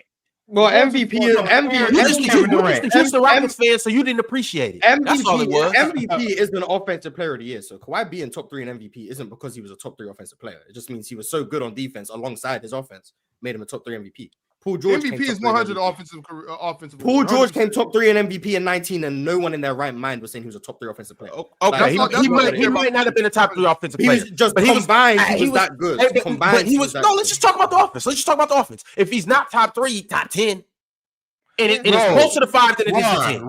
It's closer to 5 than it is to 10. I just Ron, want hold on. I just want to make sure we're talking about because I just said Because this is nuts, Mars. That's why this is I nuts. just said this about the MVP thing. There's a difference between playing better over a season and being the actual better player. LeBron wasn't the best player during the regular season every year, but he was the best player in the world. So are you saying there are 10 single individual seasons where people played better than Kevin Durant did in his best season? Or are you saying there are 10 individual players who are better than Kevin Durant at basketball? Which Either are you one saying? is not true. I just with want to know those guys which on one his he's list. saying. I He's just about to want say to know. both. He's about to say both. Hey, He's about to say both. Players. Then you've lost your mind. Then you've lost your mind. Hey, Ron, you sound like Trump when you said that. Hold on, Say wait. it Am I again. Say it muted? again. Players. Yeah, you've lost your mind. You've lost your mind. Okay. Bro, it's no Like, way. If you was gonna No, say the Ox is individual trolling. seasons, I probably would have disagreed. I'm But dead that serious. case would have been stronger. If you're saying they're just better than Kevin Durant, yeah, you're out. Wait, how many years did Kevin Durant have best in the world conversations about him? Damn near all his years of his career. Hold on. When did If we're being honest, Wait. best in the world conversations, it wasn't many, but that's because he was at the same time as peak LeBron. No, Well, not I'm only saying, that, so Mars. outside I of was LeBron. about to ask you, Swiper. When he was- KD he made was that YouTube always- video of him working He was out, when always KD made that considered- he was YouTube, always In your considered number estimations, 2 Mike, best By the time we get to 2000 and what was that? 9-10, that was his age 21 year. He's averaging 30 a game. second in MVP. Yep. Second in MVP. Then the next year, 11-12, Finals. 10-11, but final, yeah, second MVP again. 2012, second MVP. 12-13. Second MVP. Yep. 13-14. MVP. Yep. And then 14-15 happens. Injured. Yep. Yes. Breaks his foot. And then 15-16 happens. A mess. They lose 3-1. He helped lose that series. He was still really good over the still course very of the good, year, the postseason. 16-17 happens. That's where the best player in the world talks get rolled out because he did. Yeah, because in the finals. Yeah, it's just and they. But he he still was. I'm Yeah, back he on still that was. finals MVP. When did it? The reason why I'm asking is when did it start with KD being the best? When he made that YouTube by the video. time we get to 11 and 12, it's like who's going to take over the decade? LeBron or 20, KD? So now we're starting. So around 11, 12. Dwayne Wade wasn't even in the discussion. 2012 is LeBron and Of KD. course, he wasn't in the discussion. But I He wasn't in the, by the time Kevin Durant got to age 21, everybody was like, "Oh, it's Kevin." It's He's Kevin. second. Yes, and Dwayne Wade had went through a plethora of Ron, injuries. Of course, Ron, you seen Thunder so stuff. he was So on the no. other end. So Dwayne Wade got drafted in 2003. Just to be clear, 3, 4, 5, 6, Year 7, nine. 8, That's 9. year nine. That's it. 7 years, and then it was over. No one mentioned the conversation. Luka's in year 7 right now. So basically, from this year on, nobody would think Luka's in the best in the world conversation. But he had a better career than Kevin Durant. The way I never said he had a better career. You said he was a better player. Yes, that's not a career. No. I said it's not give a me better player. 2009 Dwayne Wade over any version of Kevin Durant. Okay. Over MVP I'm asking. KD? Yeah. I'm going to ask you about 1 year specifically. Is that any version of Kevin 1 Durant? year specifically. I'm going to give you a full year, and you tell me why. Could you said player? No, I'm not doing this. Could you want us to run off the line? I'm not running you off the line. You will have to shoot because you can't shoot.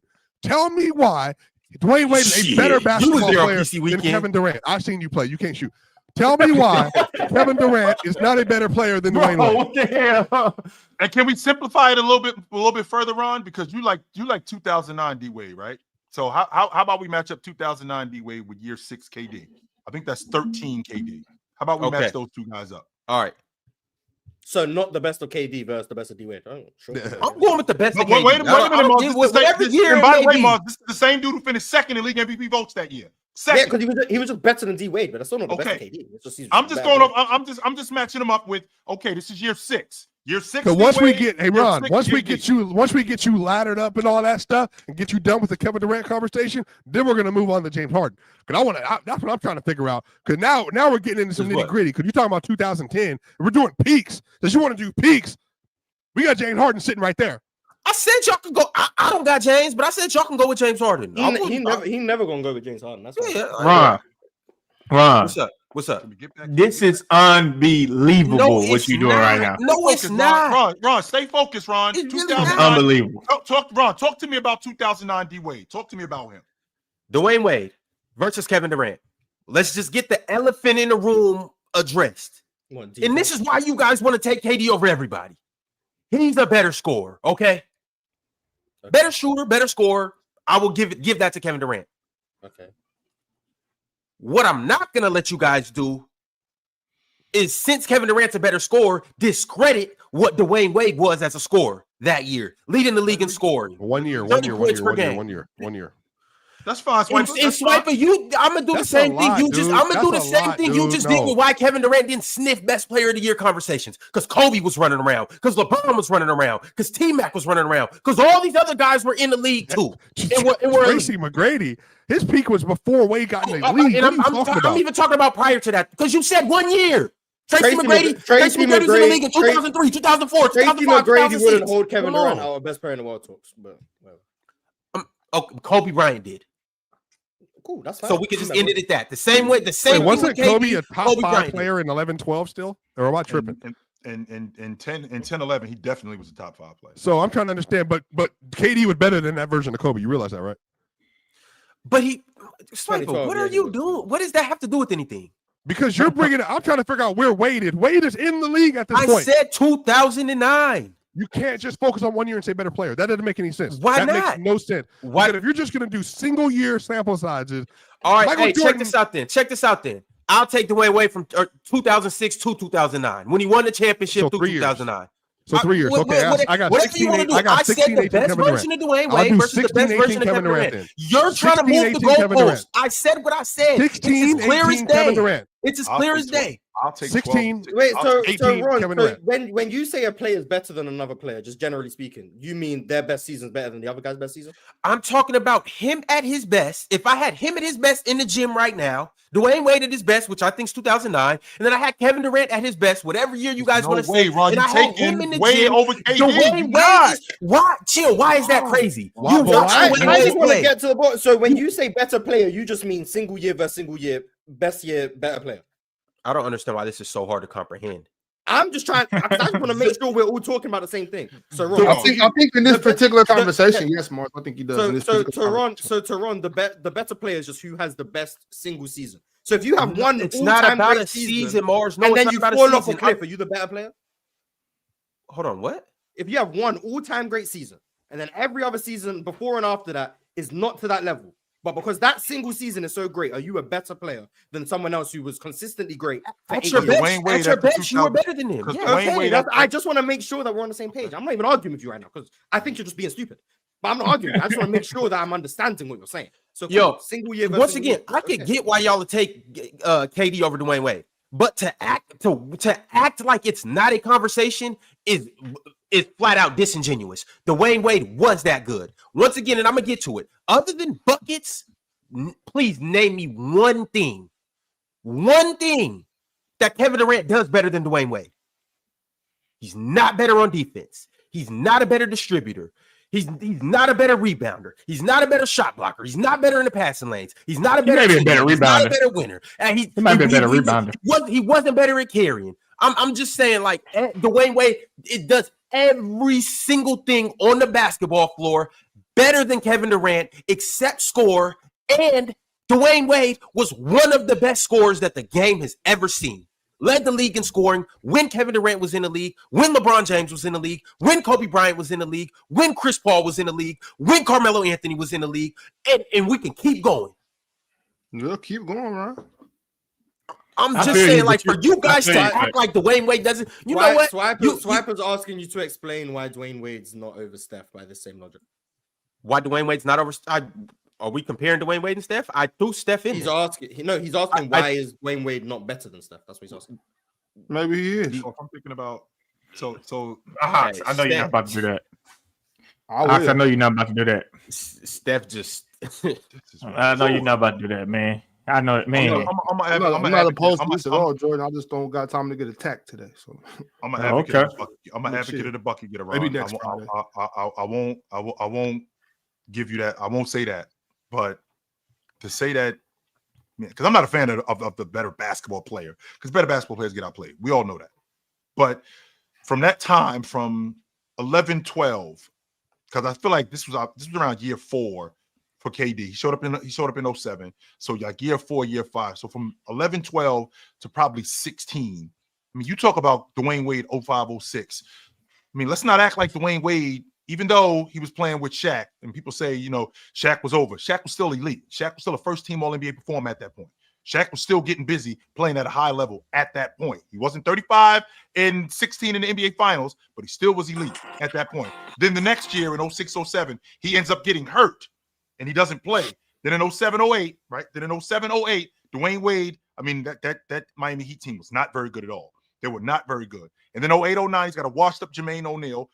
I could say the same thing about what's going on with Kevin Durant. Kevin Durant is a kid during this time playing with other kids and still elite, leading the league in scoring, being one of the most efficient players on offense, right? Still being good defensively. He might not be elite like Dwayne Wade was at that point, but he was so good as a bucket getter, and being able to carry. Because when you talk carrying kids as opposed to carrying a first-team All-NBA performer in Shaquille O'Neal are way different, Ron. Those two things are not the same, and we can't say that. Those two things are not the same. Jill, you are going to 2 years. Can we please talk about all the handouts Kevin Durant had? Can we please talk about all the great players and the great teams he's played on? It's not even a comparison when you put the players that Dwayne Wade played with against Kevin Durant. Ron, He got Shaq on the other side. Ron, he got Shaq. He got prime Bron. I'll give him. He got prime Bron. And he had the best player on the list. He got. I'm sorry. He got prime. He got prime Bron. He got prime Bron. He got the best player possible. Okay, and then Kevin Durant got everybody else. And then Kevin Durant got 2, 3, 4, 5, 6. Kevin Durant did not get the best player on the planet. That's number one. Kevin Durant did not get the best player on the planet. That's number one. And number two, Kevin Durant also didn't carry the best player on the planet either. Dwayne Wade did that. Yo, you better put some respect on D Wade. I'm not saying that Dwayne Wade wasn't awesome. I'm not saying that. I respect Dwayne Wade. I do too. Hell yes. I 100% respect Dwayne Wade. But what we're not going to do is we're not going to talk like he had Shaq, who still was in his prime when he got him. Shaq also on the other end of his prime, though. On the other end, I don't care if he was on the other end. He still was in it. On the other end, it wasn't like he got he carried too. It wasn't like he got Cleveland. He carried Shaq big ass the same way he carried LeBron big ass. I'm just saying the proof is in the pudding. He carried both of them in the finals on the biggest stage. My only thing with Kevin Durant is you've had quite possibly the most handouts ever. It's been a while since I heard you cook like this, Ron. I'm saying, and we got 2 championships to show for it, and that's on the back of Stephen Curry, Draymond Green, and Klay Thompson. That's on the back of the greatest team ever assembled. On the back of the greatest team ever assembled, bro. Calm down. According to what Mars said, I'm just going off what Mars said yesterday when he was. He's the reason it's the best team ever assembled. No, it was the best team ever assembled the year before when they won 72 games, and then he got on the train and took his big ass up there and got on that and got on that same team. All right, I'm just saying. All I'm saying is Kevin Durant had Steph Curry, Klay Thompson, Draymond Green. Can I throw the Marcus in there? Nah, you don't want me to do that. All right. He had Russell Westbrook. He had James Harden twice. He had Kyrie Irving. He got Devin Booker. He got Bradley Beal. He had all of this. I'm talking about his trophy case should be shitting on Kareem's and Michael Jordan's. Why isn't it if he's this good? If y'all saying he's this good, why is it not? If I give Dwayne Wade all of these players, do you know what his trophy case will look like? If I give Giannis Antetokounmpo all of these players, do you know what their trophy case looks like? No. Nikola, I'm talking about no. Because y'all giving me pushback on Nikola Jokic. He over there playing with Aaron Gordon, a broke down Michael Porter Jr. The boy back is broke. And Jamal Murray on one leg. And Jamal Murray on one leg. This boy over here playing with Hall of Famers his whole career, but Nikola Jokic isn't better. Giannis Antetokounmpo playing with Eric Bledsoe, Brandon Knight, and keep going, right? Bobby Portis.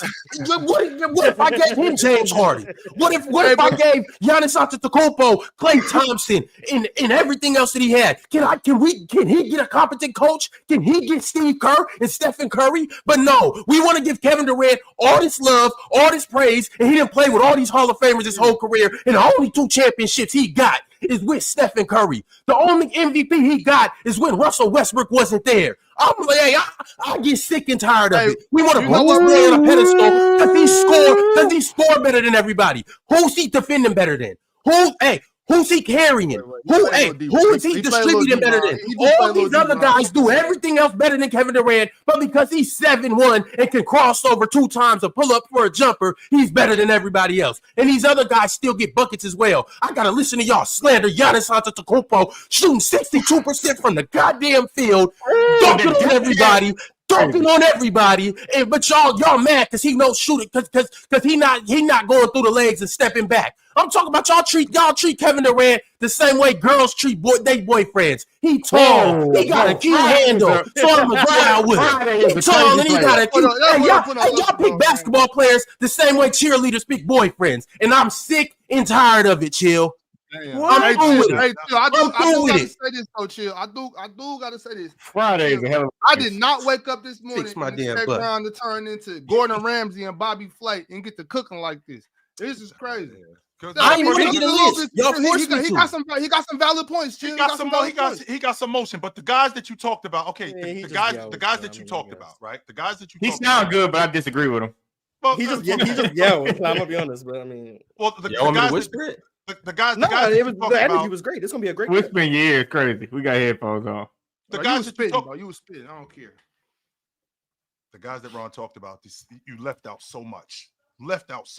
So number one, playing with Russell Westbrook, who was a 22-8 guy who was getting better.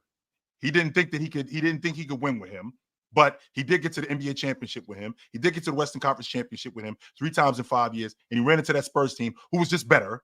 They were just better at that point. I mean, they beat them 2 or 3 times. They played them in the Western Conference championship. Then when he gets to Golden State, who I'm listening to people tell me in 2016, that 2016-2017 team is the best team in NBA history. So we're talking about a team that's the best team in NBA history. This one team who, by the way, if Kevin Durant doesn't get hurt in the 18-19 season, they're going to three-peat. So he's going to be a part of the best team in NBA history that three-peated. Now, fast forward to Kyrie Irving when he gets him in the 1920 season, which he misses the season in the 1920 season, in the 2021 season, in the 1920 season, in the 2021 season, we had that mandate, which was nonsense. And on top of that, Kyrie Irving is coming off one of his worst playoff performances in NBA history, and he got hurt. Let's not make it sound like he had Kyrie Irving that whole time and he was just cooking and they just couldn't get it done. That's not what happened. Plus, James Harden got hurt. Then fast forward the next year where Kevin Durant also had Kyrie Irving. James Harden was already gone, and Kyrie Irving, who had that great game in Game 1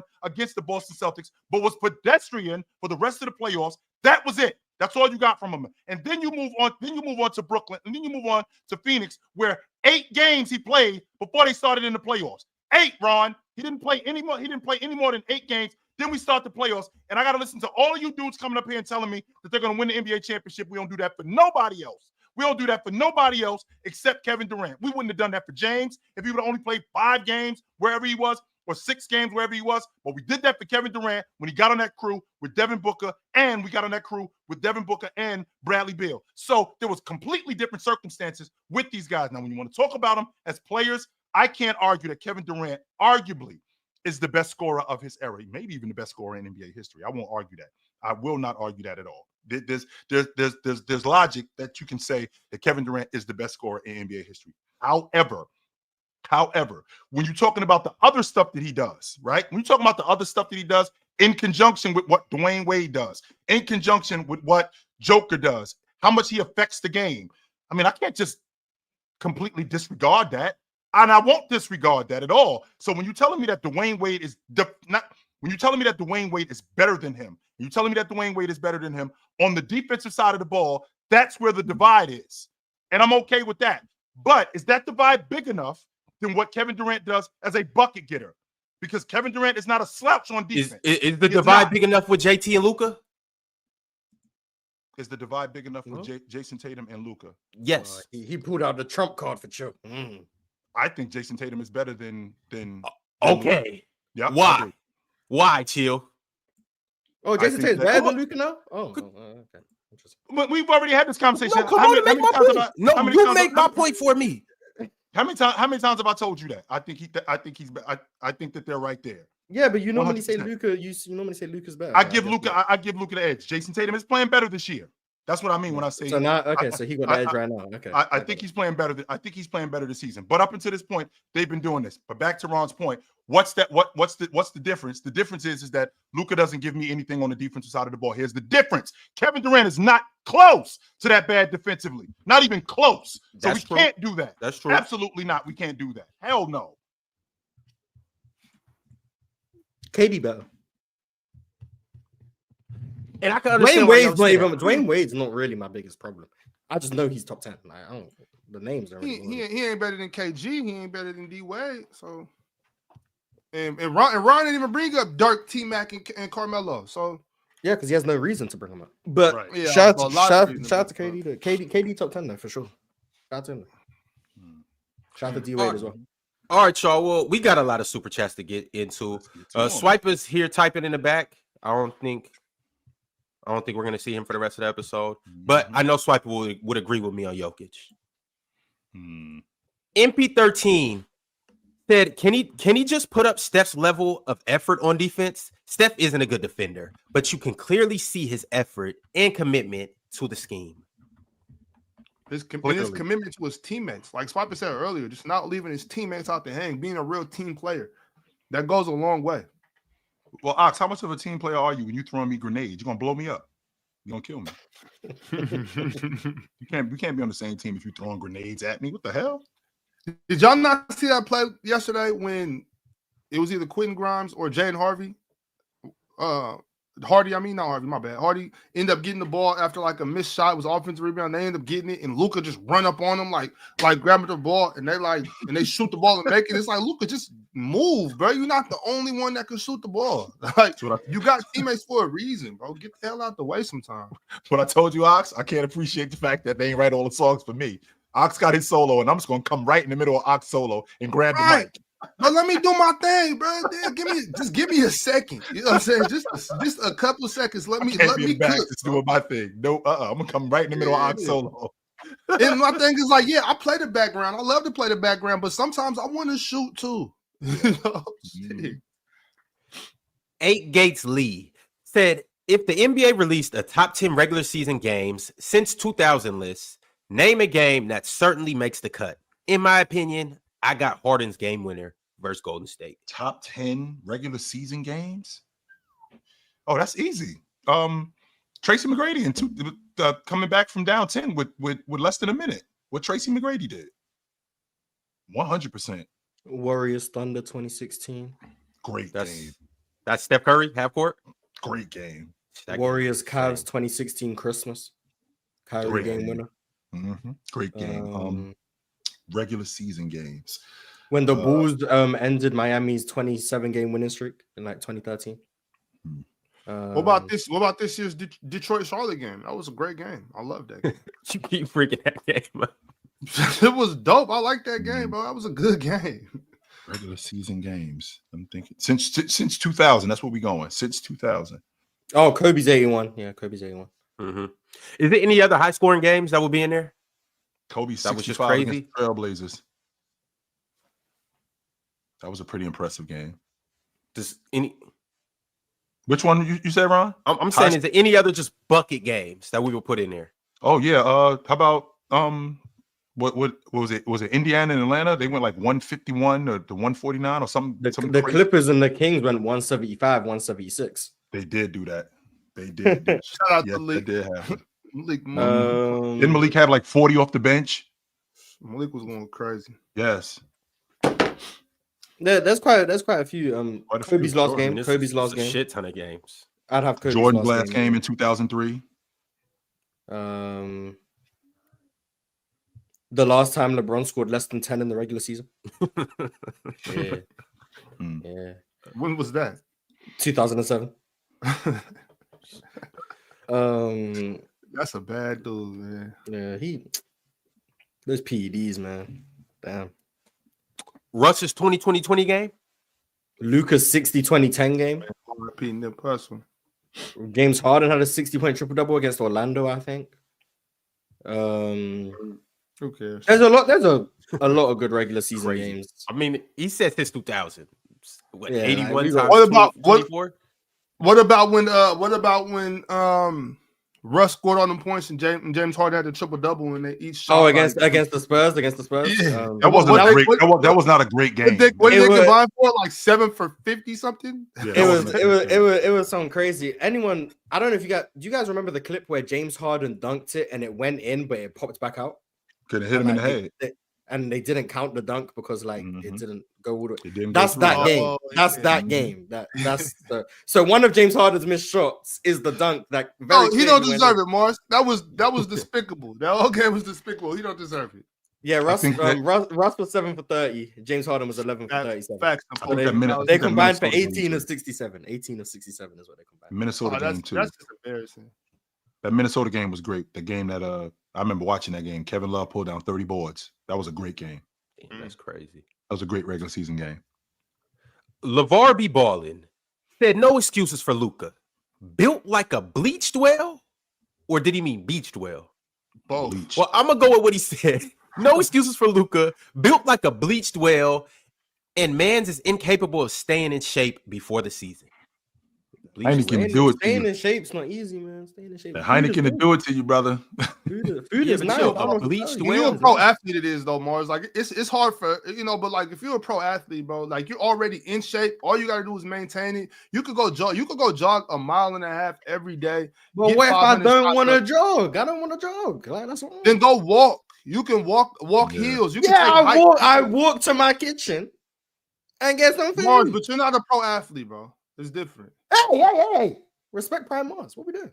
Well, maybe you were. I'm saying like we ain't talking to Prime Man, Mars. give me a week, man. I'll be in good shape. Yeah, okay, we'll see. If it only takes you a week to get in shape, Morris, then Luka ought to be ashamed of himself. Hey, some people don't have a spare week. And then on top of that, we got saunas, steam rooms. You know what I'm saying? Like, No reason for you to be out of shape, Ox. None whatsoever.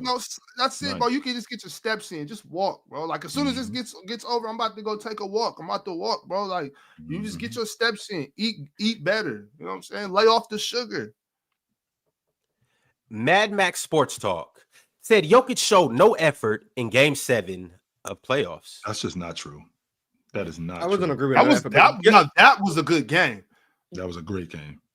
That 20-point comeback. I mean, Jokic still has games where he doesn't give full effort, and he has moments where he'll argue with a ref or something. So like, no effort though.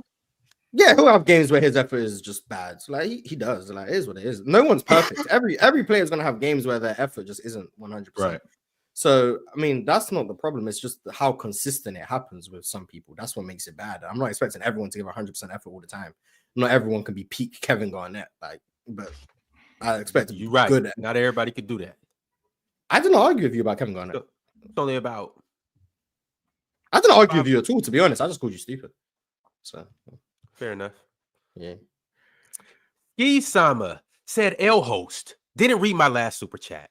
What's your favorite actions, and what actions do you think should be run more often? Is it just me, or are there more middies?" We did answer this. Yeah, we spoke about that the other day, right? Yeah, yesterday, two days ago. I'm sorry, y'all dudes. I already knew what it was. You just confirmed it. I like that horns action. I do. I like horns. Yeah. Teams run that a lot now. So, is it just him, or are there more middies?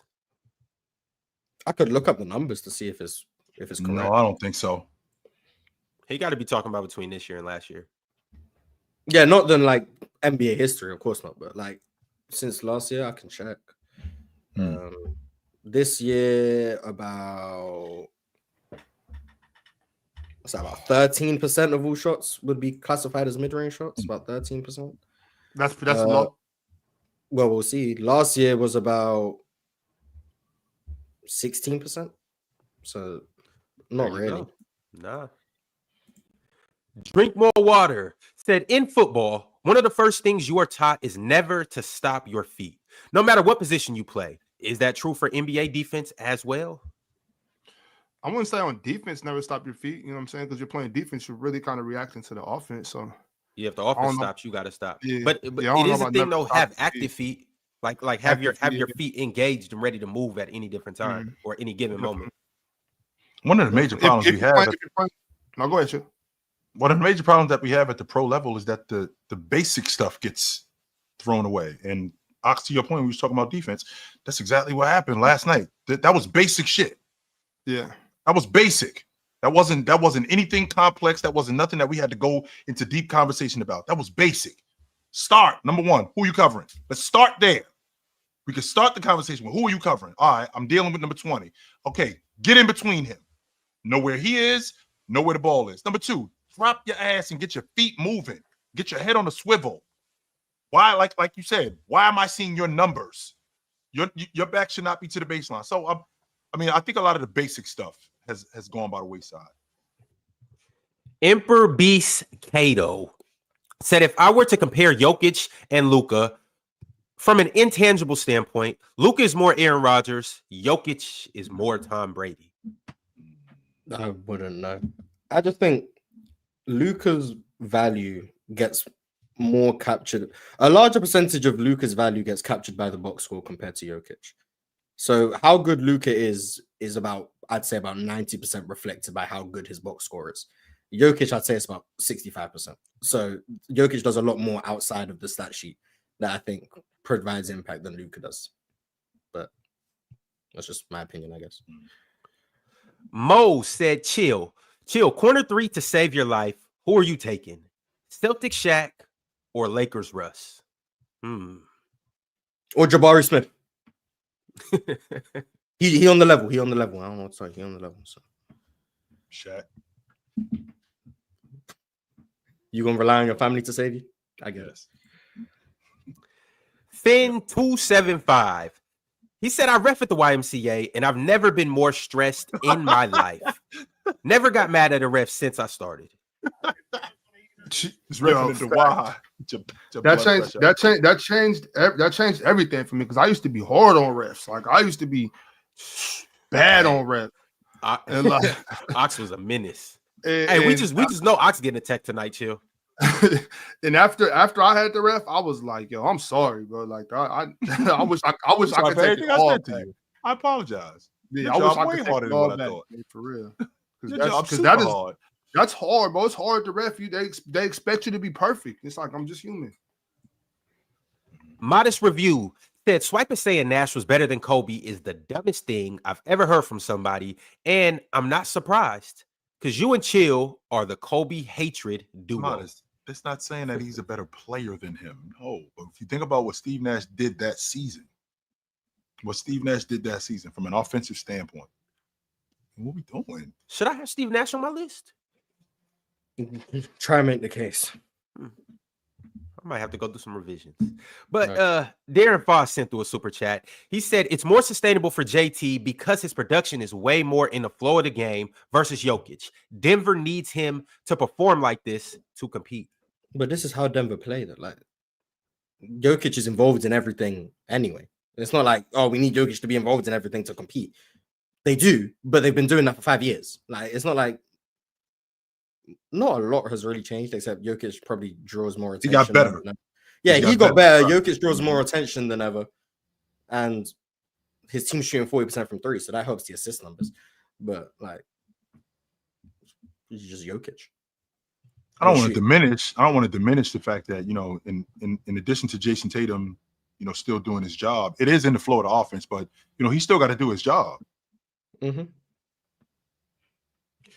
Produced by P said if Jokic wins 60 plus games with Russ, just give him the damn MVP already. If Jokic wins a chip with Russell Westbrook when LeBron and Kevin Durant couldn't, here we go.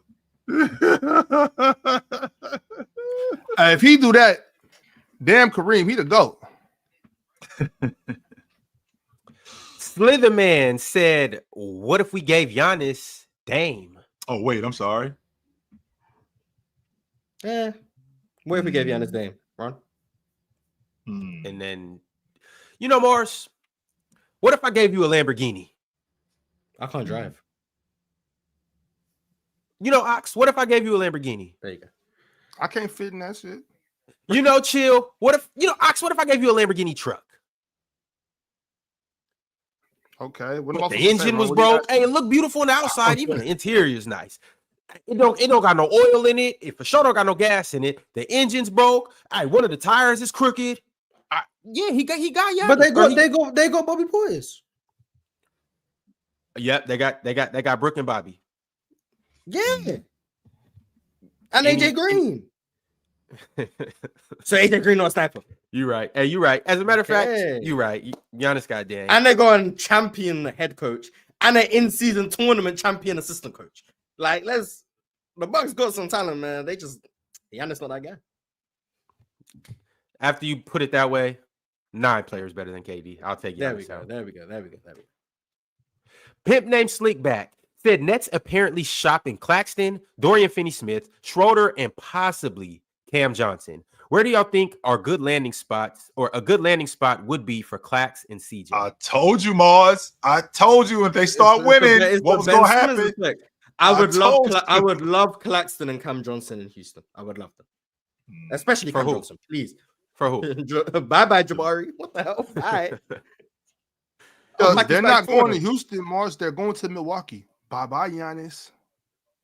Oh God, Giannis and Ben Simmons. It's gonna be a cold winter up in Brooklyn. Giannis and Ben Simmons. Yeah, I don't know if I could go to. Brooklyn, the Pelicans for Claxton. Yeah, the Pelicans getting Claxton would be nice. No, they need to lose this year. They don't need to get Claxton. Nah, we'll take Claxton. Jock Lander. Yeah. Because my thing is, I'm taking Giannis over any of these kids that's about to come out the draft. Like before I tank and try to draft any of these dudes, I'll go get Giannis if I can. Like it makes. And that's why Milwaukee ain't trading them, Ox. For that reason, what you just said. That's why they're not trading them. For that reason, right there. Would you trade Giannis for the pick that was guaranteed to be Wemby? No. Interesting. I want it. Interesting. Like right now or No, back when? No. Pre-draft. So the Spurs knew they were going to get the number 1 pick. They offered you that pick, and then whatever had to make salaries work. Would you trade Giannis for that? Nah. Okay. Right now? Yeah, but that's because you've seen Wemby in the league. Well, no. It's more so because of what I'm seeing from the Bucks. This is pre-date. Yeah, like I'm keeping Giannis. I'm not trading him for any draft. This before the. Okay, I didn't realize that you meant since we already seen Wemby. This is before Dame showed up. No, I'm not moving off of Giannis. No. Okay. It's Hack Ira said Kyrie is playing at an all NBA level this year. In a scenario where Dallas blows it up, what team would be the best fit for him? I would love him in Houston. Yeah. Kyrie Irving. Bye-bye, Jabari. They're not blowing that team up. After they went to the NBA Finals, now they ain't blowing that team up. I'm gonna say the cliche answer. LA. Oh my God. Hank sent through a members chat. This is what I wanted to talk about, but you guys steered the conversation in other directions. The Cavs 14-0 tonight. Who the Cavs got tonight? I know it's obviously we got in-season tournament games tonight. Oh, they got the Bulls. Yeah, they got the Bulls. So They'll beat the Bulls, I think. Yeah, 14-0. Rambo E 1996 said, "Thank you, Ron, for spitting. Dudes want to glaze KD so much. By the way, Steph been better than KD for a minute." Yeah, it's been about a minute since KD went down. Yeah, about a minute. Yeah, a minute or two. Yeah, that's what we disagree. I thought Steph was always better than him. Shout out to KD. Shout out to Steph.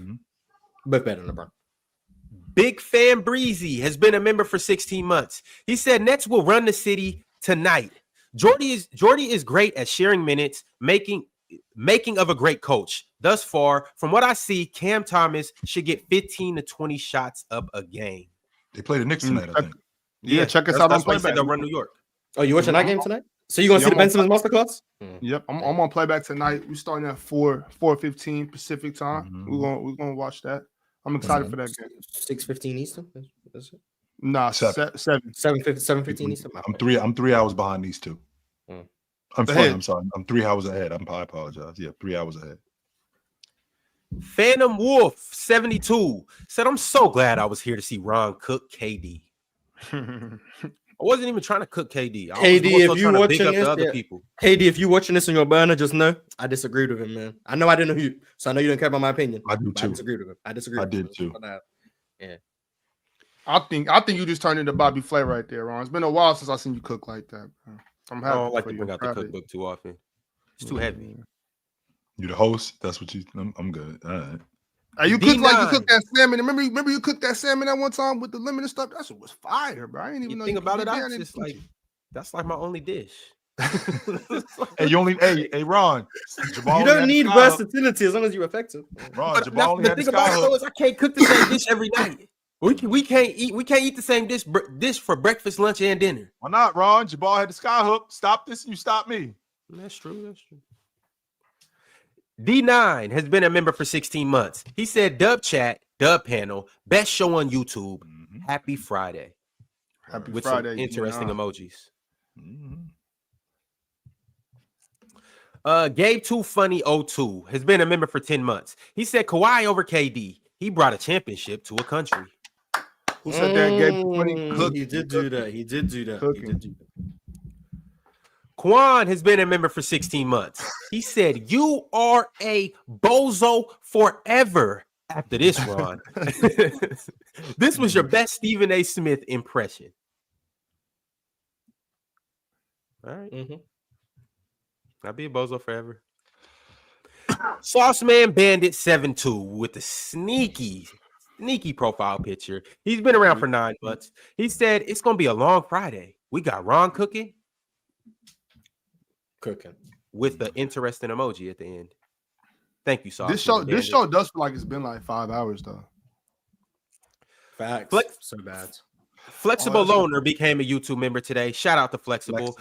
Flexile, Ron. What the hell? Flexile Loner. Appreciate you for joining the show, man. I appreciate you. You joined on a good day. Hunter sent through a member's chat. He said, "Congrats to Jokic for having another child." Just had another baby. All right, I guess he's not playing tonight because That's why he's not playing tonight. That's crazy. Jokic be conceiving children. That's crazy.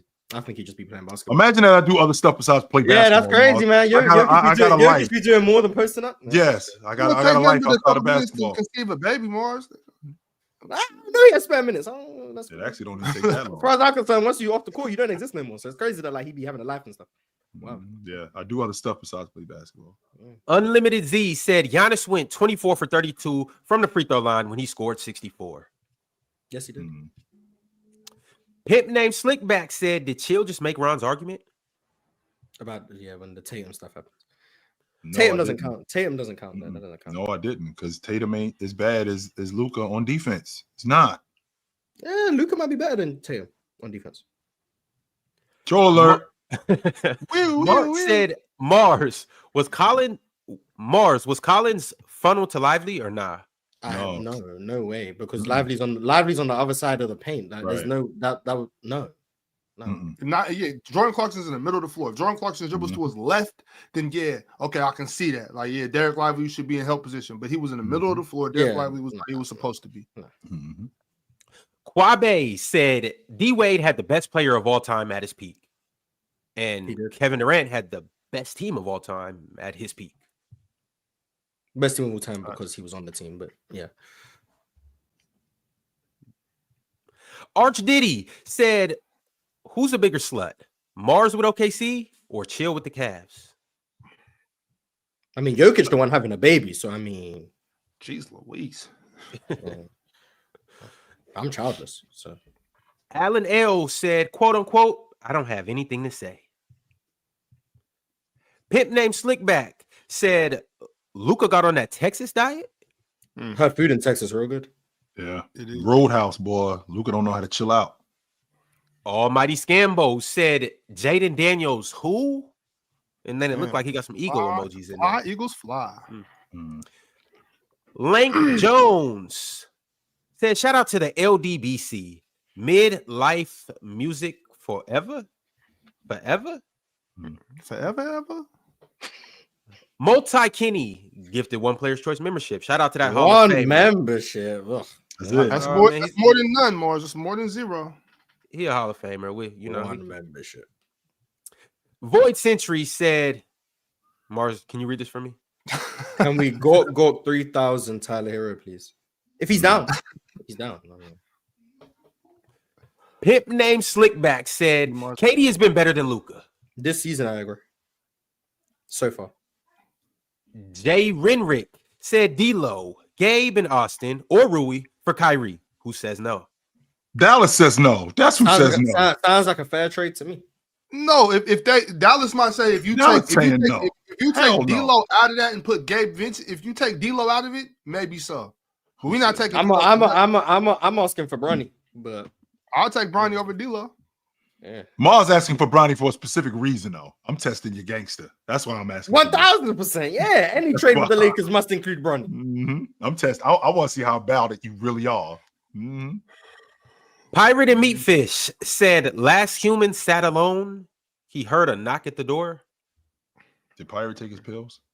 I think that's the beginning. Someone might need to check on Pirate, man. He might have crashed his car or something. You might have to check on Pirate. Pirate, you taking your pills, yo?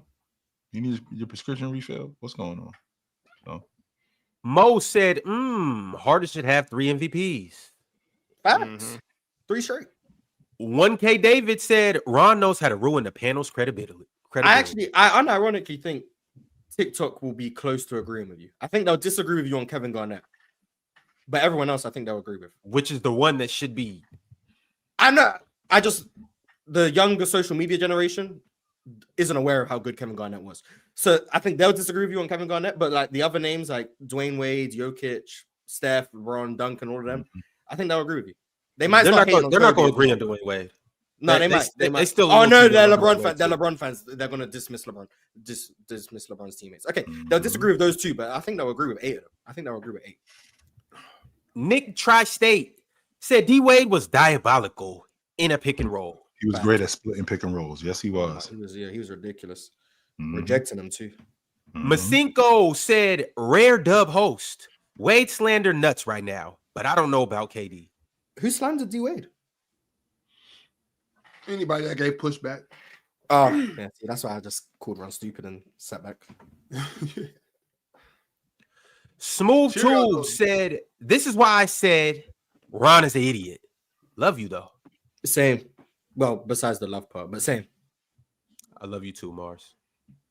Masinko said Shaq averaged 13 points in the finals. FYI.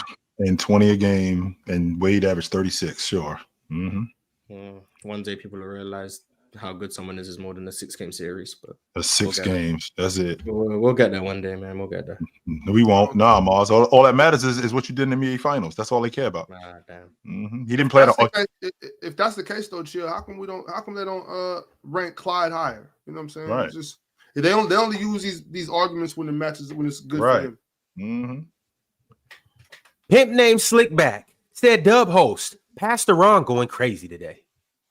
You should see me on Sundays. Be lucky we don't have the panel on Sundays. That's why I really can't cook, because remember the thing that Pim was saying about our players have certain days out of the week where they're just better.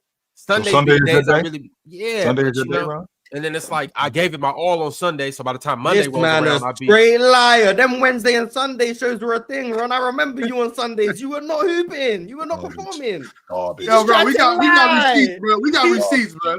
trash. Last super chat of the day. Pimp named Slickback said, "Watch out for VJ Edgecombe in college hoops. We gonna watch out for him.